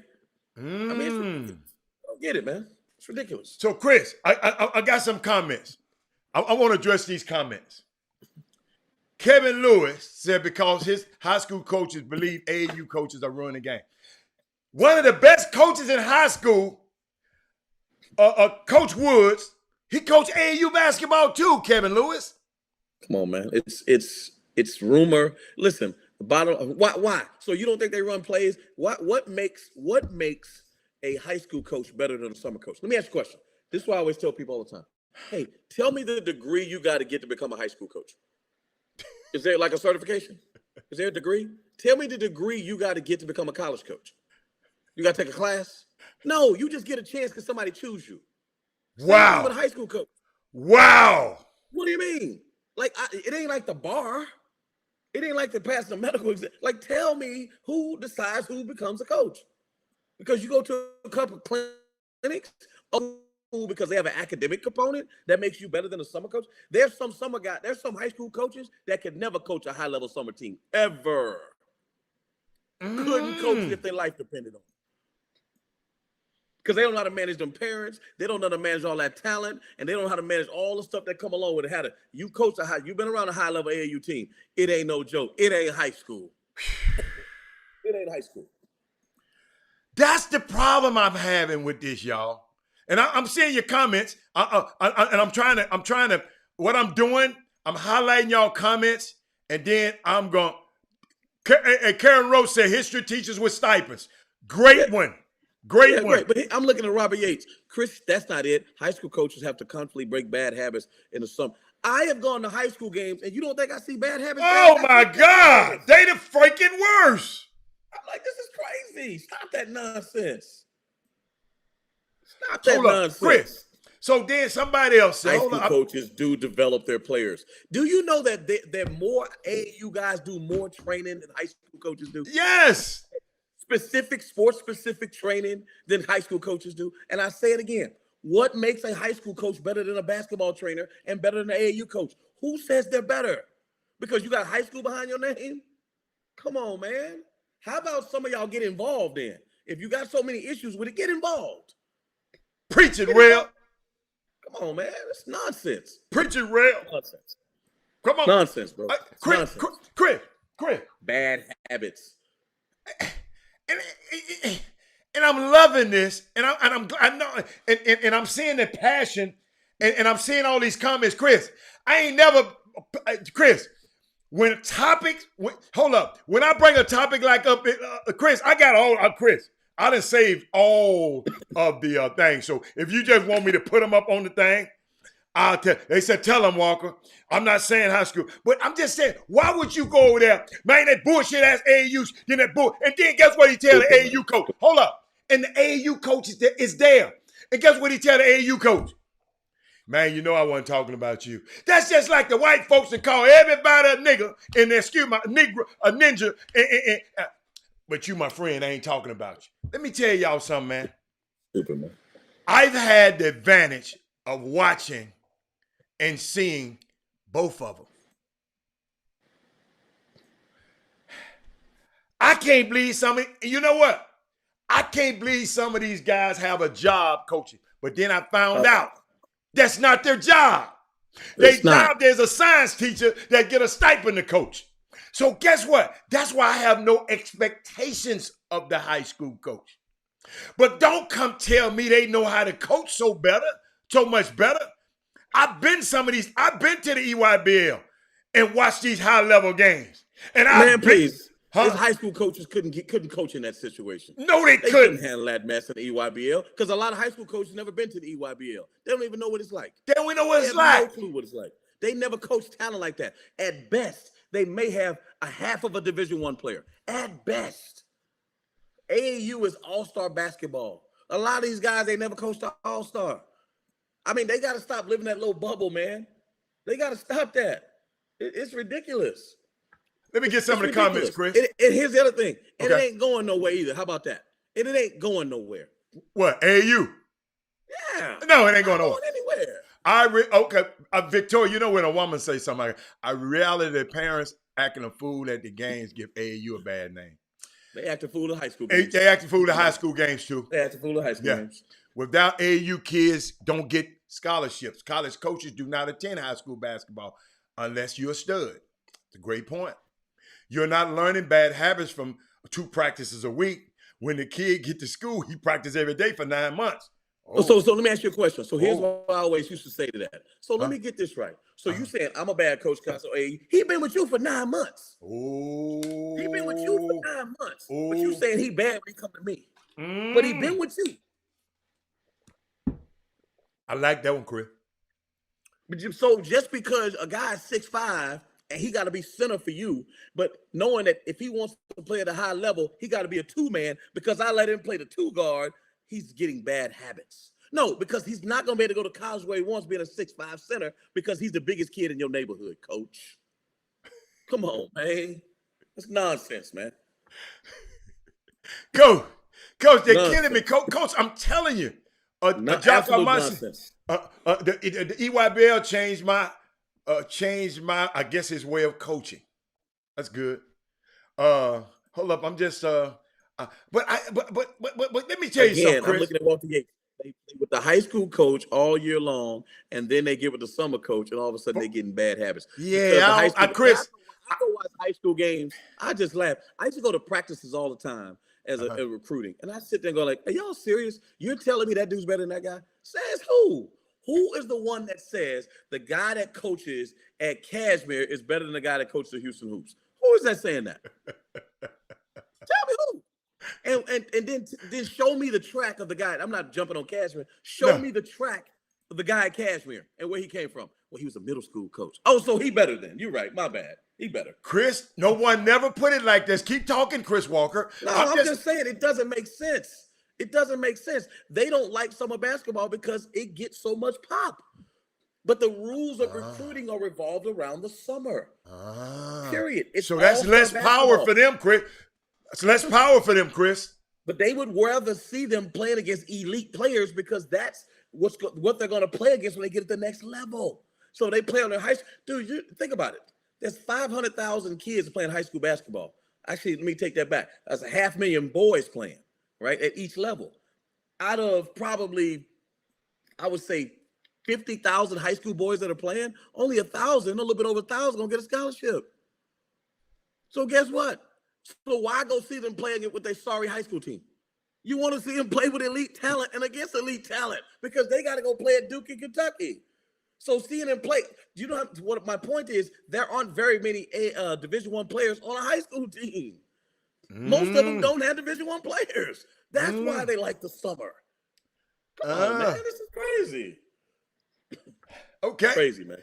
Okay, I mean, they've had their little way, but you know what though? What? I got something. I got a public service announcement right now. Parents, I'm just hearing some bad things about parents out here, man. Listen to me, parents. I've heard some, it's people got, y'all know it's Baller TV come to some of these events. Parents, they're picking up what you're saying on video. Parents, listen to me.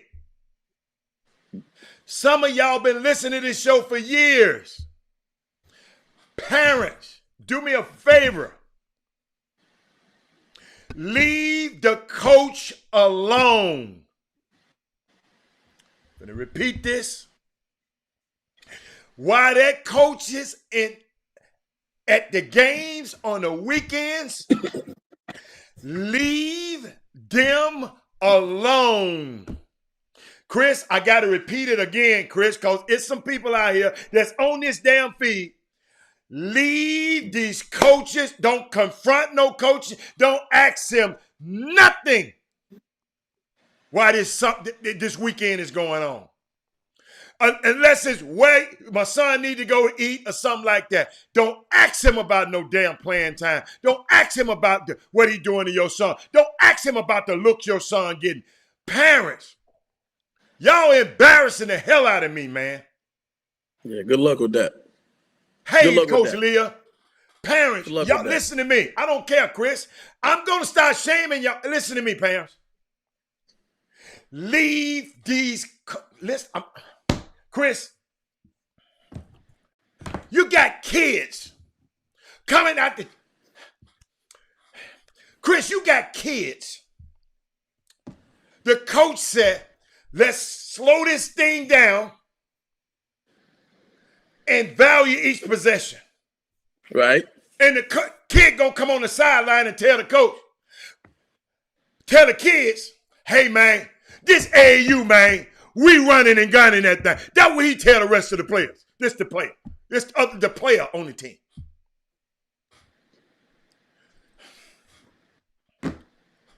The coach done told you one thing. And then he bent your little ass. Then you over there talking about, man, you hurt my looks. But he would never do that to the high school coach. And I'm like, but a college coach is watching that game. Amen. So why are you giving the high school more credence than you give summer basketball? If you got 25 college coaches there, why wouldn't you take that more serious instead of high school where there's no coaches watching? Coach, I'm just trying to figure that out. Because if I'm a college coach that's watching, you don't realize I'm watching everything. I'm just not watching you. First of all, people don't even realize what college coaches are watching for. That's number one. Because the first thing they think they're watching for is them scoring some points, which is absolutely crazy. Chris, they don't even know what they're watching for, man. Chris, I'm telling you, they don't even know. Chris, this is embarrassing, Chris. Chris, I'm telling you, it's like into Chris, you done told your son 1,000,000 times, man, that's not good. That's not good. That's not good. And he still go do the same thing. That's how I feel right now. I feel like all this damn talking I've been doing for over 8 hours a week. And we still got parents that watch this damn show go out there and act a damn fool. Dude, I remember, they laughing, mine's hot. I remember when I was head coach at Texas Tech, Josh Gray, I had him at Tech. I remember. And I would watch him shoot the basketball. I had an ugly shot. If anybody remember Josh, he had an ugly shot. Still can't shoot. Go sideways with. And I would like, Josh, I'm your coach. I'm a pretty good shooter in college. Like, let me help you with that. Now, coach, he would miss 10 times and make one and smile on the one he made. And I would at one point I had to go and say, hey, man, let me ask you a question. Don't you get tired of missing? Don't you because we can help you with that. Don't you get tired of missing? You know what he said? No, coach, I'm going to shoot him my way. I just sit there and say, all right, man, do your thing. That's the same thing that's going on. I'm telling you, People think they got their own way of figuring it out. But you know what, Adam? These college coaches, they'll show you, though. Oh, they'll show you. They'll show you. Because what you don't realize is when you matriculate into college, you got 12 other guys that have the same dreams and aspirations that you do, and only what? 7 of you gonna play. That means 5 gonna be unhappy every game. That's why, Haddon, when I send you those screenshots, I say, Haddon, look at the bench. Yeah. There's dudes in the league that get DMPs. A lot of DMPs. A lot of DMPs. So that's people in college that sit here on this feed right now that got kids, don't realize your son gonna be a DNP. And you spending all that money on training, you spend all that money on flights, hotels, uniforms, and he still got a chance to be a DNP because the cream rises to the top and life ain't fair. And I don't get it, man. I just don't get it. So if you don't want to listen to people that can help you, and you know, don't be afraid to change your circle. If you don't want to listen to people that can help you and guide you, but guess what? Sometimes that's just a dude better than you, man. It's what it is. How this dude's better than other dudes out there, man. People don't. That's the thing people don't want. They have children and they cannot come to the realization that somebody's better than my child. Chris, I don't understand. You hurt my looks, but somebody like Robert Hatter who know every college coach that would ever even thinking about having you on a team, and you telling the other kids, man, it's AAU. I told you before, it's ignorance, Hatter. They don't know what the coach is even looking for. They don't even know, man. Coaches watch the way you go to a bench. They watch the way you interact with a coach. They watch if you run back on defense. They watch if you communicate. I ain't saying nothing about shooting a basketball yet. Not yet. Here's what people don't realize. When you play a basketball game, if I ask the smartest person in the world, hey, man, you play a 32-minute high school game, right? How many minutes do you think you have the ball in your hands? And if they don't think for a second, that's a good one. Oh, about 20? No, you don't. No. It's 9 other people on the floor. How you got the ball 20 times? Well, how long does it take to shoot a shot? Half a second. Right. So if you take 10 shots, that's 5 seconds. Right. So if you're the point guard, you may dribble a little bit more. If you're a post guy in high school, you don't touch that much at all. You're on the floor, you may be touching the ball 30 seconds, maybe. So if all your energy is based on shooting and scoring, that's 31 minutes and 30 seconds. You ain't even present if you don't put the value in that. People don't even understand what they're looking at, bro. I'm just telling you some real stuff. They don't understand what coaches are looking at or looking for, and they're running around. I got as much shots as possible. Hey, bro, let me tell you something. Oh, you want to play in the league? Okay, you're going to get drafted by the Lakers. How many shots you getting? Shut up. Oh, you going to the league? You're getting drafted by the Hawks. How many shots you getting? Shut up. I'm just trying to tell you. They don't understand the game. They do not. Chris. You know the greatest thing I realized? when I went to college? Here I am, dude averaging all these points. I'm getting ready to go to Villanova, right? I'm playing with these little Hispanic kids, and we went in district and doing all that stuff, right? Right. I take my foot up to Villanova, and guess what I saw? What? The 2 guard was Doug West. Played for the Minnesota Timberwolves. 6'7" 2 guard. Yeah. 6'7" dude played inside in Texas. The 3-man was Gary Massey, Defensive Player of the Year, 6'6" wing. I'm like, oh my God. Dudes don't realize it's different when you get to that next level. And the center 7'1". They don't have a frame of reference. Guess what gives you that frame of reference? AAU does. AAU does. That's what gives you that frame of reference. You know what I'm saying? I'm just trying to tell you, it gives you that frame of reference. You're like, whoa, there's some other dudes out here besides these little dudes I play with in City Gas or I play with in Acres Home. There's some other, you mean there's players out there like that? Yeah, player. There's players out there like that in Dallas, in San Antonio. Chris, come on, man. Stop the presses, Chris. I love that one, but stop. I want you to continue. Just pause. My girl, Kendall Jackson, my favorite golfer in the world, she just said on the screen, hi, Mr. Hatter. Guess who just qualified for the USGA, 72nd U.S. Girls Amateur, U.S. Girls Junior Championship. Kendall Jackson, who been on this show, the Chop Shop Show, she just qualified. That's my girl. Hey, I can't wait. I can't wait. I'm so proud of her. Kendall, girl, you done made my day. That's awesome. You just, hey, I was mad at these parents. I ain't even mad at y'all no more. Because Kendall, she going to Howard University. Chris, she going to Howard University. Steph Curry gave that bread, right? Yes, he gave that bread. She gonna get some of that bread. Callaway she getting fitted for the new Callaway clubs. She gonna wear that gear you got on your chest.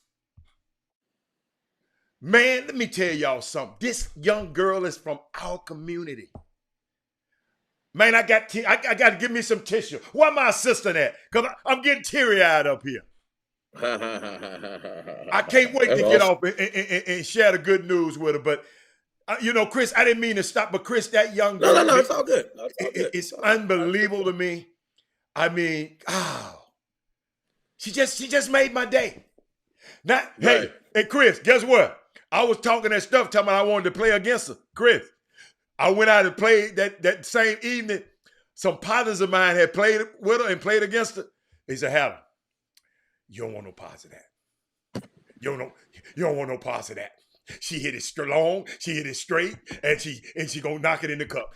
Hannah, you don't want no parts of that. I said, I called her back and said, Kendall, do me a favor. Just let me and you be on. I don't want to play you no more. I want to be on your side. Me and her gonna play doubles against Chris Walker and somebody. Chris, find you somebody, girl that can play. Listen, man, I'm gonna play best ball, man. I'm gonna play best ball, man. Get out of here. But Chris, back to what we're talking about. Unique topic. I just wanted you to put a pause because Chris, I went to U of H this weekend. It's the first time I've been in the gym, Chris, since the pandemic. I went to U of H team camp. Enjoyed myself. Saw a lot of bad basketball. Don't get it twisted. Had a lot. And Sandra got this. Let me tell everybody, no, Jimmy's not here today for a reason. Chris, thank you so much for staying. Sandra got discharged from the hospital today. So she in a lot of pain. Jimmy taking care of her, making sure she get home and get comfortable. So y'all send your prayers out to Sandra. Sandra, I call her Sandra Menchaca, but Sandra Hicks. Shout out to her. Yeah, Joe Stevens' daughter is great too. Yes. She ain't been on the show yet though. Her dad, Karen Roach. We've already talked about Allen on the show, but today we talking about Kendall today. She just qualified for the USGA. So, but Chris, I mean, I'm just sitting there just thinking about this thing, man. This summer back. So you telling me? So I just need some help. Hannah, these parents it's just gonna be that way. It's just gonna be that way. Never gonna change. Okay. It's never gonna change. So, but never Chris, gonna change, bro. Can I change Never one? gonna change. What if I change one? Go on. Okay. Change it. Okay. Hope Here's my thing. Okay. Here's my thing. You know what I tell parents all the time? There is no one on this earth should tell you how much you should love your child. No one on this earth. Gotcha. No one on this earth should tell you how much you should spoil your child. No one. I got you. It's yours. You made them. Gotcha. But when you put your kid in a competitive situation where other people love their children and winning and losing is a premium, guess what? How much you love your child don't matter no more. Winning, losing becomes the priority, right? So somebody has the right to make decisions in that situation. You have a right to leave, but when it comes to that highest level in the NBA, how do you coach? You've been a part of professional players all your life. You know, the last thing they want to hear is they got cut. But it comes a time when it's over. It ain't personal. They trying to win. They don't, man, you could be man, I love having beers with you, man, but that dude faster. Oh, man, our wives are friends, but, man, you can't read the playbook like you used to. You can't pick up the defense. Can't use you. That's what happens. I remember I was at Cal Berkeley, man. This is how crazy it is. We had this kid, I don't even want to say his name. Athletic kid. Never should have been there. Never should have been what the heck they was thinking. Okay. And he would come in and tell me, smart kid too, very smart. I said, son, you want some advice? You can be the next mayor of Los Angeles one day. You could be a lawyer or a doctor, but you will, and I call it the N word. You will never play in the league with 3 letters. Never play in the NBA. Right? You know what he says? Oh, coach, you don't know what you're talking about. I say, bro, listen, you can say what you want to me, but I've seen dudes and coach dudes that's played at that level. But you know what you do better than them? You think better than them, some of those guys. You're more mature than some of those guys. You have some qualities those guys don't have. You could go be a GM. They don't want to hear that, man. The dream got to die on the playing field first, Adam. Even when they have 0 chance. You can be talking to a kid that plays absolutely no minutes, and he'll look you in your face. But I'm going to make it, though. Man, you're not making it, man. What's wrong with you? You don't even start for your high school team, dude. Stop that. Like, what are you talking about? I was sitting with them GMs. I was sitting with the GMs that night in Vegas, and I said, hey, man, the 3rd leading scorer on a college team, unless they playing at the highest level, right? Right? It's probably never going to play in the NBA. Think about, you know what people don't realize, how much data that those GMs have to search for and go after. Like all that data that they try to find out if they about to make a $200 million investment, they got to talk to every single, you know how in football, you got to talk to every single person on the planet. And you got to talk to so many of them because you don't know where you're going to pick and you don't know what you're going to like. You think they got time to look for 500 dudes like that? You think they got that kind of manpower? How about this? How many people, when you guys are looking around for people, how many guys do y'all target? A year? A year. About, I do 10. Think about what you just said. Yeah. 10 guys. Yeah. 10 guys. It ain't like it's 1,000 agencies. No. 10 guys. That's all I target. And these people out here thinking that y'all looking at 1,000. No, 10. The NBA don't have that kind of time. I would encourage every single person to Google, I don't know, it's GM, real GM, and go look at, because it's public knowledge, go look at every team and look at how many scouts they got. It'll show you right there. Hey, this guy works in scouting. This guy works in scouting. And you'll look how many, the personnel is not as crazy as you think. No. They don't have that kind of time. And when they go to one game, they can't go to another one. They don't see you as much as you think. Right. I'm telling you. So for y'all to think like you could be the 4th leading scorer at Middle Tennessee and think you're going to the NBA, you out of your mind. You can be the leading scorer out there and not go. If you're the 4th leading scorer, it's a wrap. No chance. So tell me what you told the young man.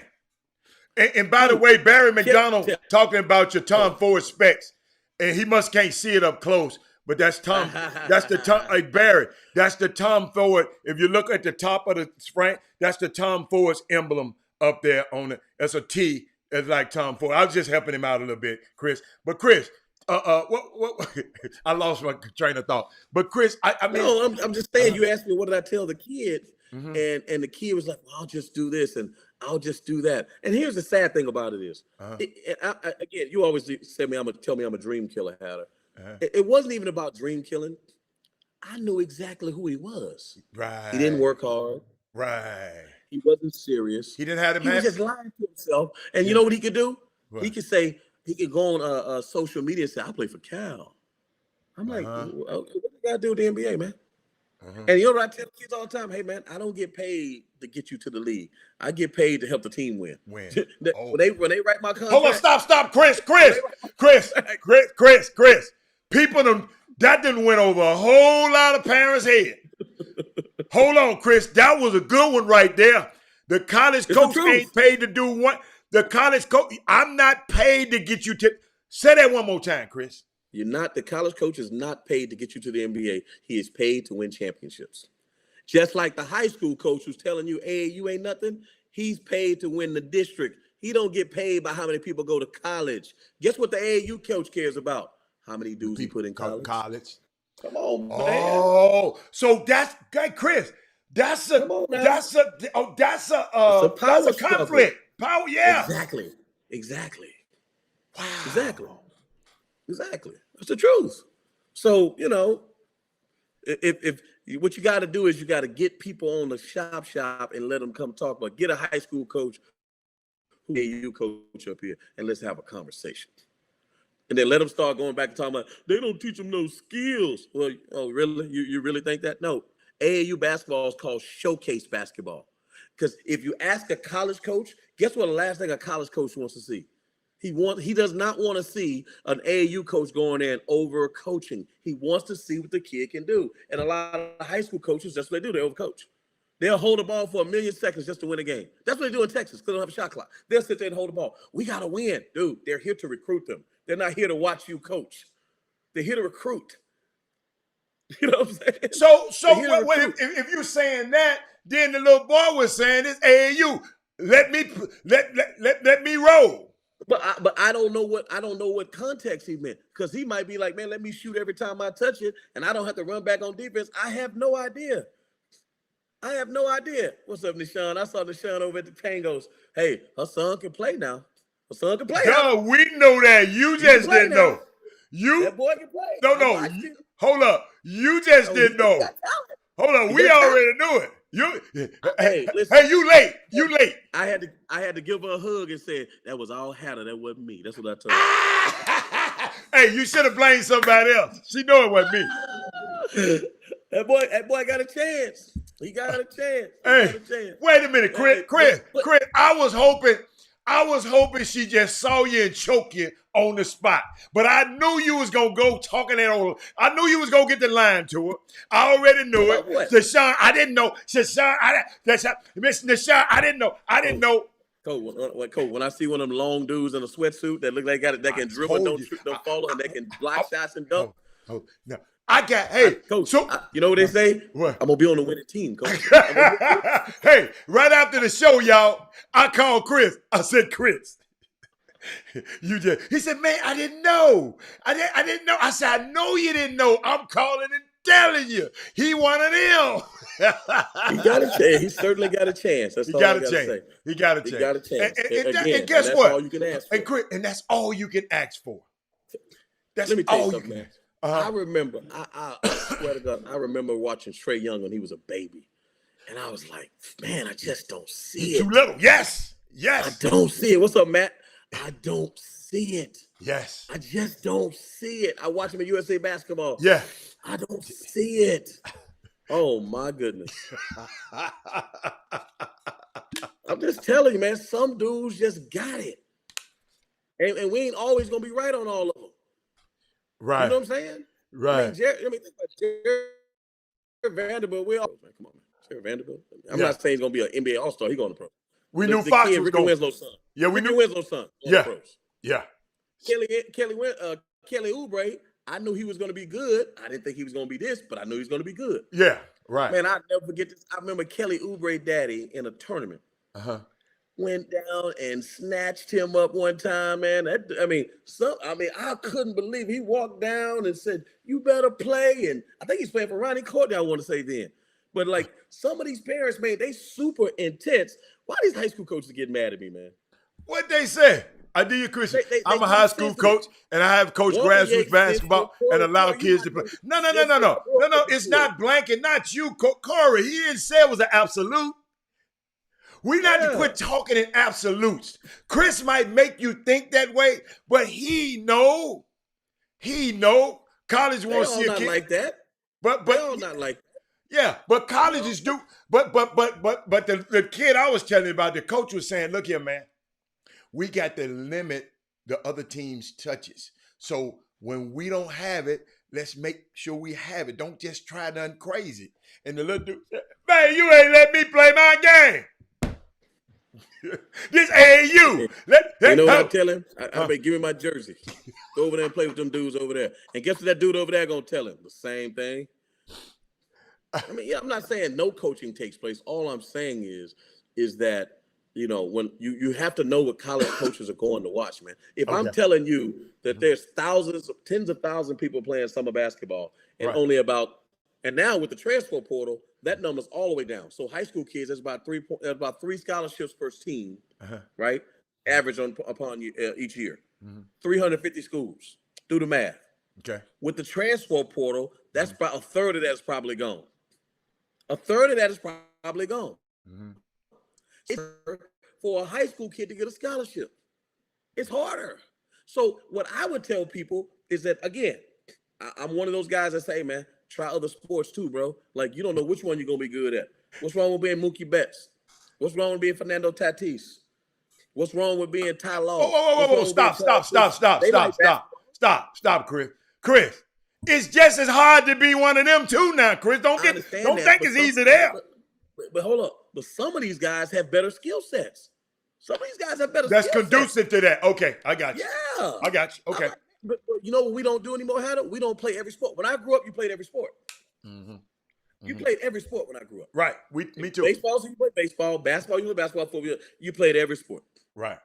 And then you figured out which one you were good at. Today, we put a headband, and an armband, and a pair of KDs on a kid, and that's it. And I like the way you start talking about this, and we didn't get to talk about them Nets and your boy. Well, let's talk about them. Let's end the show with talk about my Nets. Because your boy Matt Verdine is on the line right now. He was one of them dudes I was sitting at dinner with, running in his mouth. Matt, I said it, Matt. I said it in Vegas. Hey, you gonna lay off, Matt? So what you said about my Nets? What you say about it? You said everybody was gonna get. Hold up. You said Kyrie was gonna get a severe. I said they weren't gonna be healthy.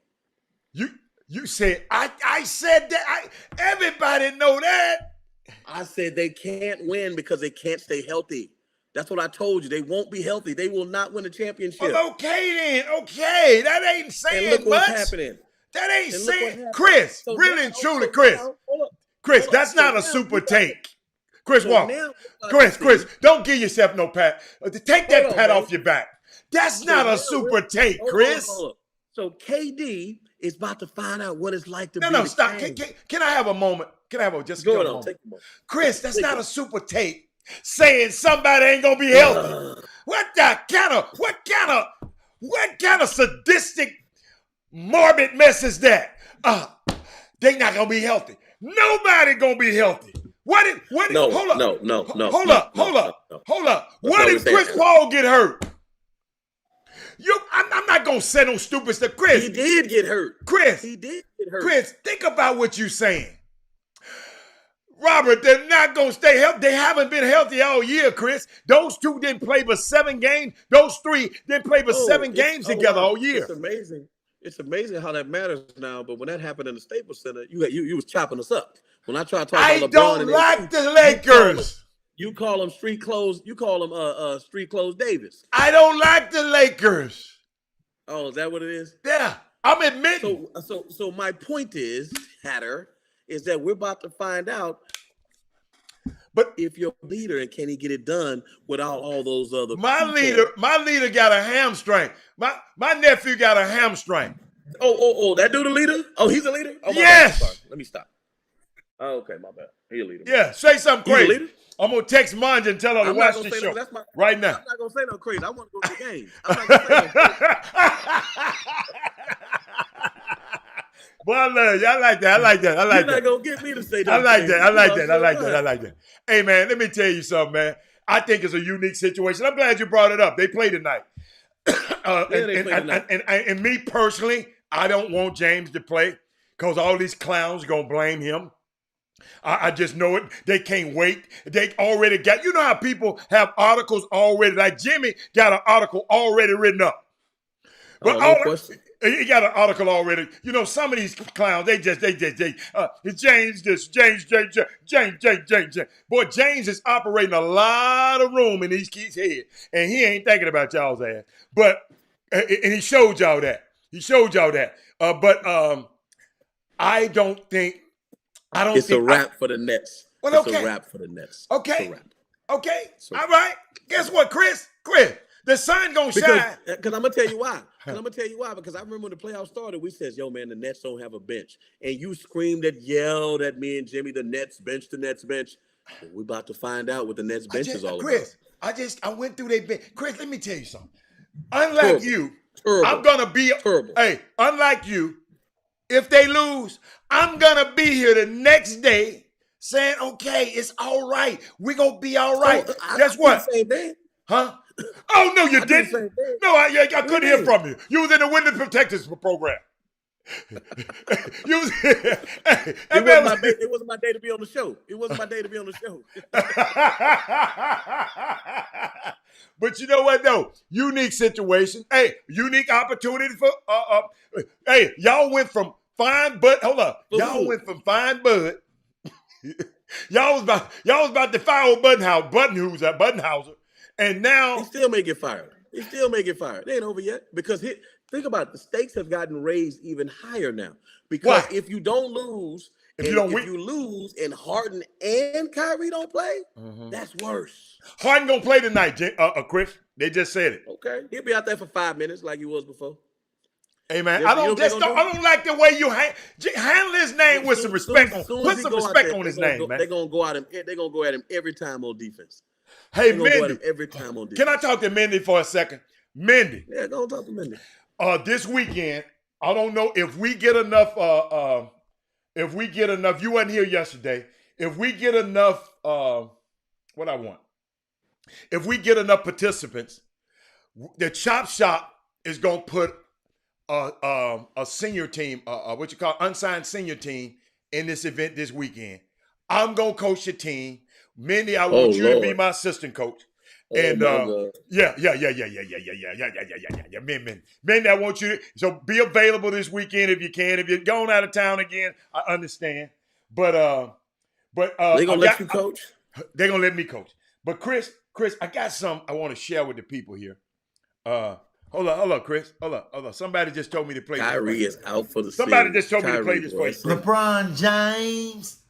It don't matter. LeBron you James. see what we did though. You see what we did though, Hatter. Yeah, he went and watched his number 6. He went and watched his son. He went and watched his son play basketball. No, Chris. we're gonna be number 6. Chris, he went and watched his son play basketball. Watch this, Chris. No, we're gonna be number 6 next year. Y'all gonna be number what? what? We're gonna be number 6. Number we're gonna 6 be number what? 6 next year. Why he changing his numbers? Trying to make some more money? We gotta get 6 rings, man. We gotta get 6. Come on, man. We got to get 6. All my Laker fans. That's the only thing me and Walter Yates, because his non-basketball knowing stuff, that's the only thing we agree on. Clarence Harris, you know, if Clarence Harris agreeing with you, you know it's wrong. So That's not he true. talking about Space Jam. I didn't even watch the first Space Jam. Hold on. That's your problem. You heard that song by Lil Baby and Kirk Franklin? You got to listen to that song, boy. Lil Baby and Kirk Franklin? Lil Baby and Kirk Franklin. Yeah. Who in the hell is Lil Baby? On the Space Jam soundtrack. What? Who in the hell is Lil Baby? Man, you need to stop that. You sound Chris, crazy. I don't know who. Chris, I don't listen to rap. Ask your son. Now he might. Chris, I'm done with him, Chris. Chris, you know what he doing up there, Chris? He up there modeling. They even got my son up there modeling. Man, you came up there. He up there modeling, man, in his free time. Man, they got a full ad out with him. I ain't mad at him. I'm mad at him. Ain't mad at him. I'm mad at him. Y'all got to, hold up, man. I wasn't going to show that to y'all today. Chris, you hadn't said nothing. He going to send me this mess. Oh, my God. What else you got, Chris, before I'm going to try to cue it up and hope I can cue it up. I just don't. Hey, Chris Charles. I'm going to have to change. Chris Charles, when I'm in my car, Chris, when I'm in my car, I'm listening to something that will improve me. Me listening to Lil Baby, I don't listen to Lil Baby, because 20 years from now, y'all ain't gonna know what the hell Lil Baby is. I listen to. We just talking about the song, man. No. But I'm just telling you. He said, "How to come on now, how to." I don't know who he is. I couldn't tell you how he look. Y'all got to help me with him now. I don't know. You know who Travis Scott is? You know who Travis Scott is? Because he's from Houston, but I don't know nothing he's seen. Check this out, Chris. Let me see. Let me. The Drip Kids Summer Photo Shoot.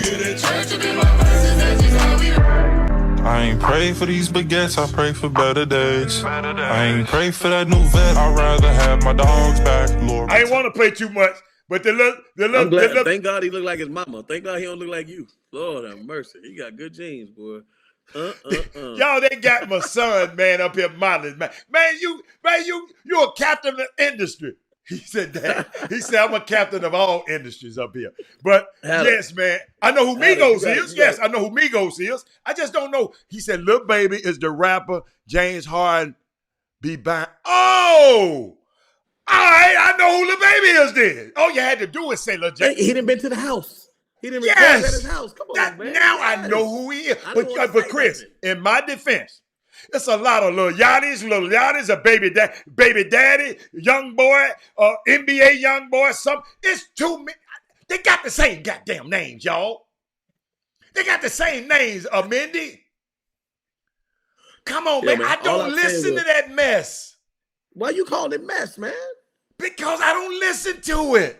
That's the stuff your son listens to. That's the creativity of that. He do a lot of things I don't do. he hang with you. I don't hang with you. I'm just saying, bro. Gary, those are young millionaires that are coming. Hey, man, let me tell y'all something, man.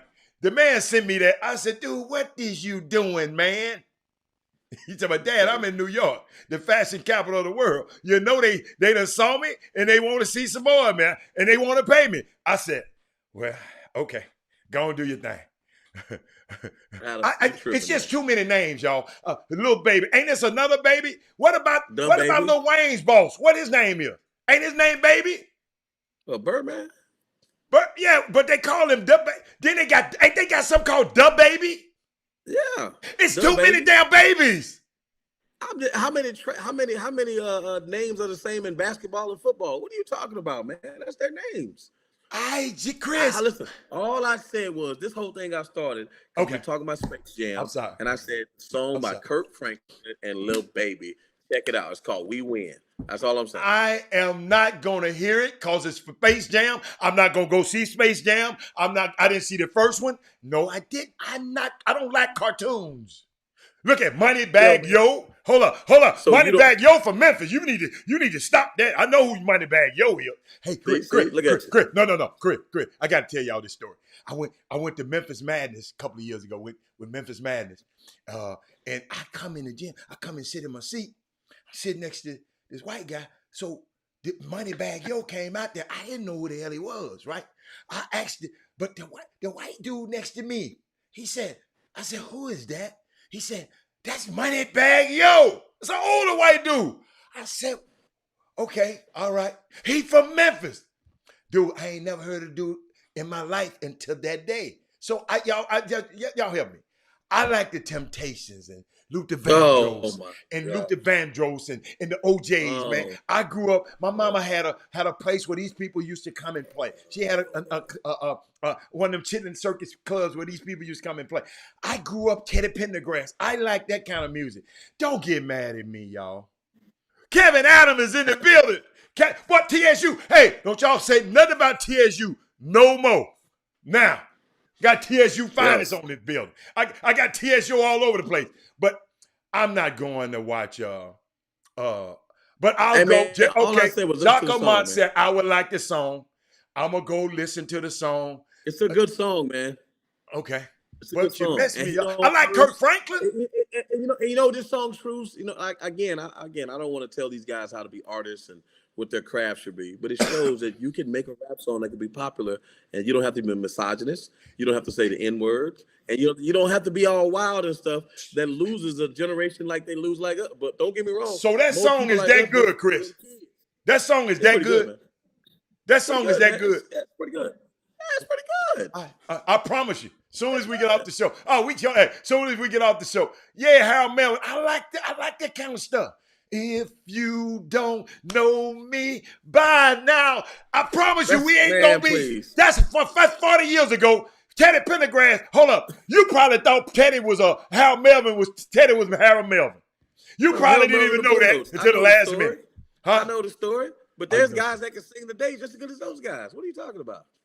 Who? Man. Give me one. Come on, man. Give me one. Don't get me started, man. No, give me one. Tyrese, give me one. No. Give me one. Let me ask you a question. Hold on. So you don't like Chris Brown? Love Chris Brown.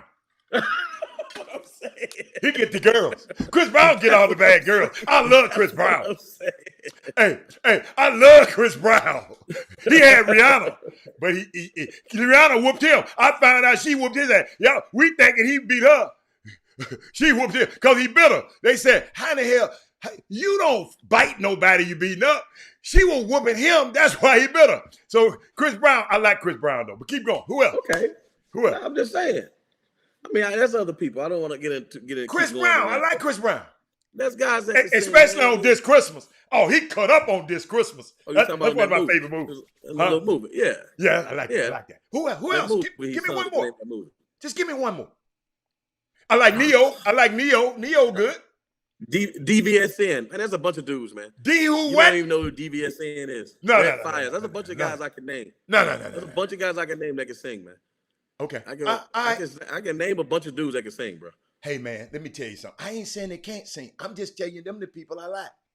Okay. So you don't like Drake? No, I do. Oh, okay. Oh, no. I like Anderson .Paak and my man. What's the boy? Bruno Mars. I'm sorry. I like them. Okay. Again, I like them. Again, there's guys I like that can sing better than as good as those guys back then. That's my point. That's dudes that can sing, man. I like them too. But me and Lil Baby, we're going to get acquainted. Hold up. I like Lil Baby now. You just mentioned, you said the magic word. What's you that? said the magic word. Huh? Yeah. What's the magic word? That's James Harden friend. Yeah. I like him now.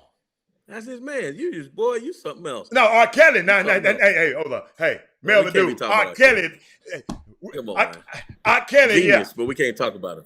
Yeah, we can't talk about him, but that's really, that's my dude. His genius. That's my dude. I got to sign off, man. Well, me too, man. We out of here. Hold up. Get us out of here, Chris. Get us out of here, Chris. No, I know you ain't going to say that. I don't know. We're going to slide down Dino back. Wait a minute. What did he say? We're going to yabba dabba do this thing, slide down Dino's back. And we out of here, man. But I'll see y'all later. Had a great time, Chris. Chris, I got something for you, Chris. Come back tomorrow. I got something for you tomorrow. Gotcha. After my Nets win. We out. Oh, they ain't going to get towed up tonight. We out, man. Talk to y'all later. Bye. Jim Hicks. Rob Hatter. You are now tuned in to the Chop Shop. I'm Retro. Let's get it. We in the Chop Shop. We live in the Chop Shop. We talking sports talk. We live in the Chop Shop. We in the Chop Shop. I'm talking sports talk. So turn your dials up. It's live in the Chop Shop. We in the Chop Shop. We live in the Chop Shop. We talking sports talk. We live in the Chop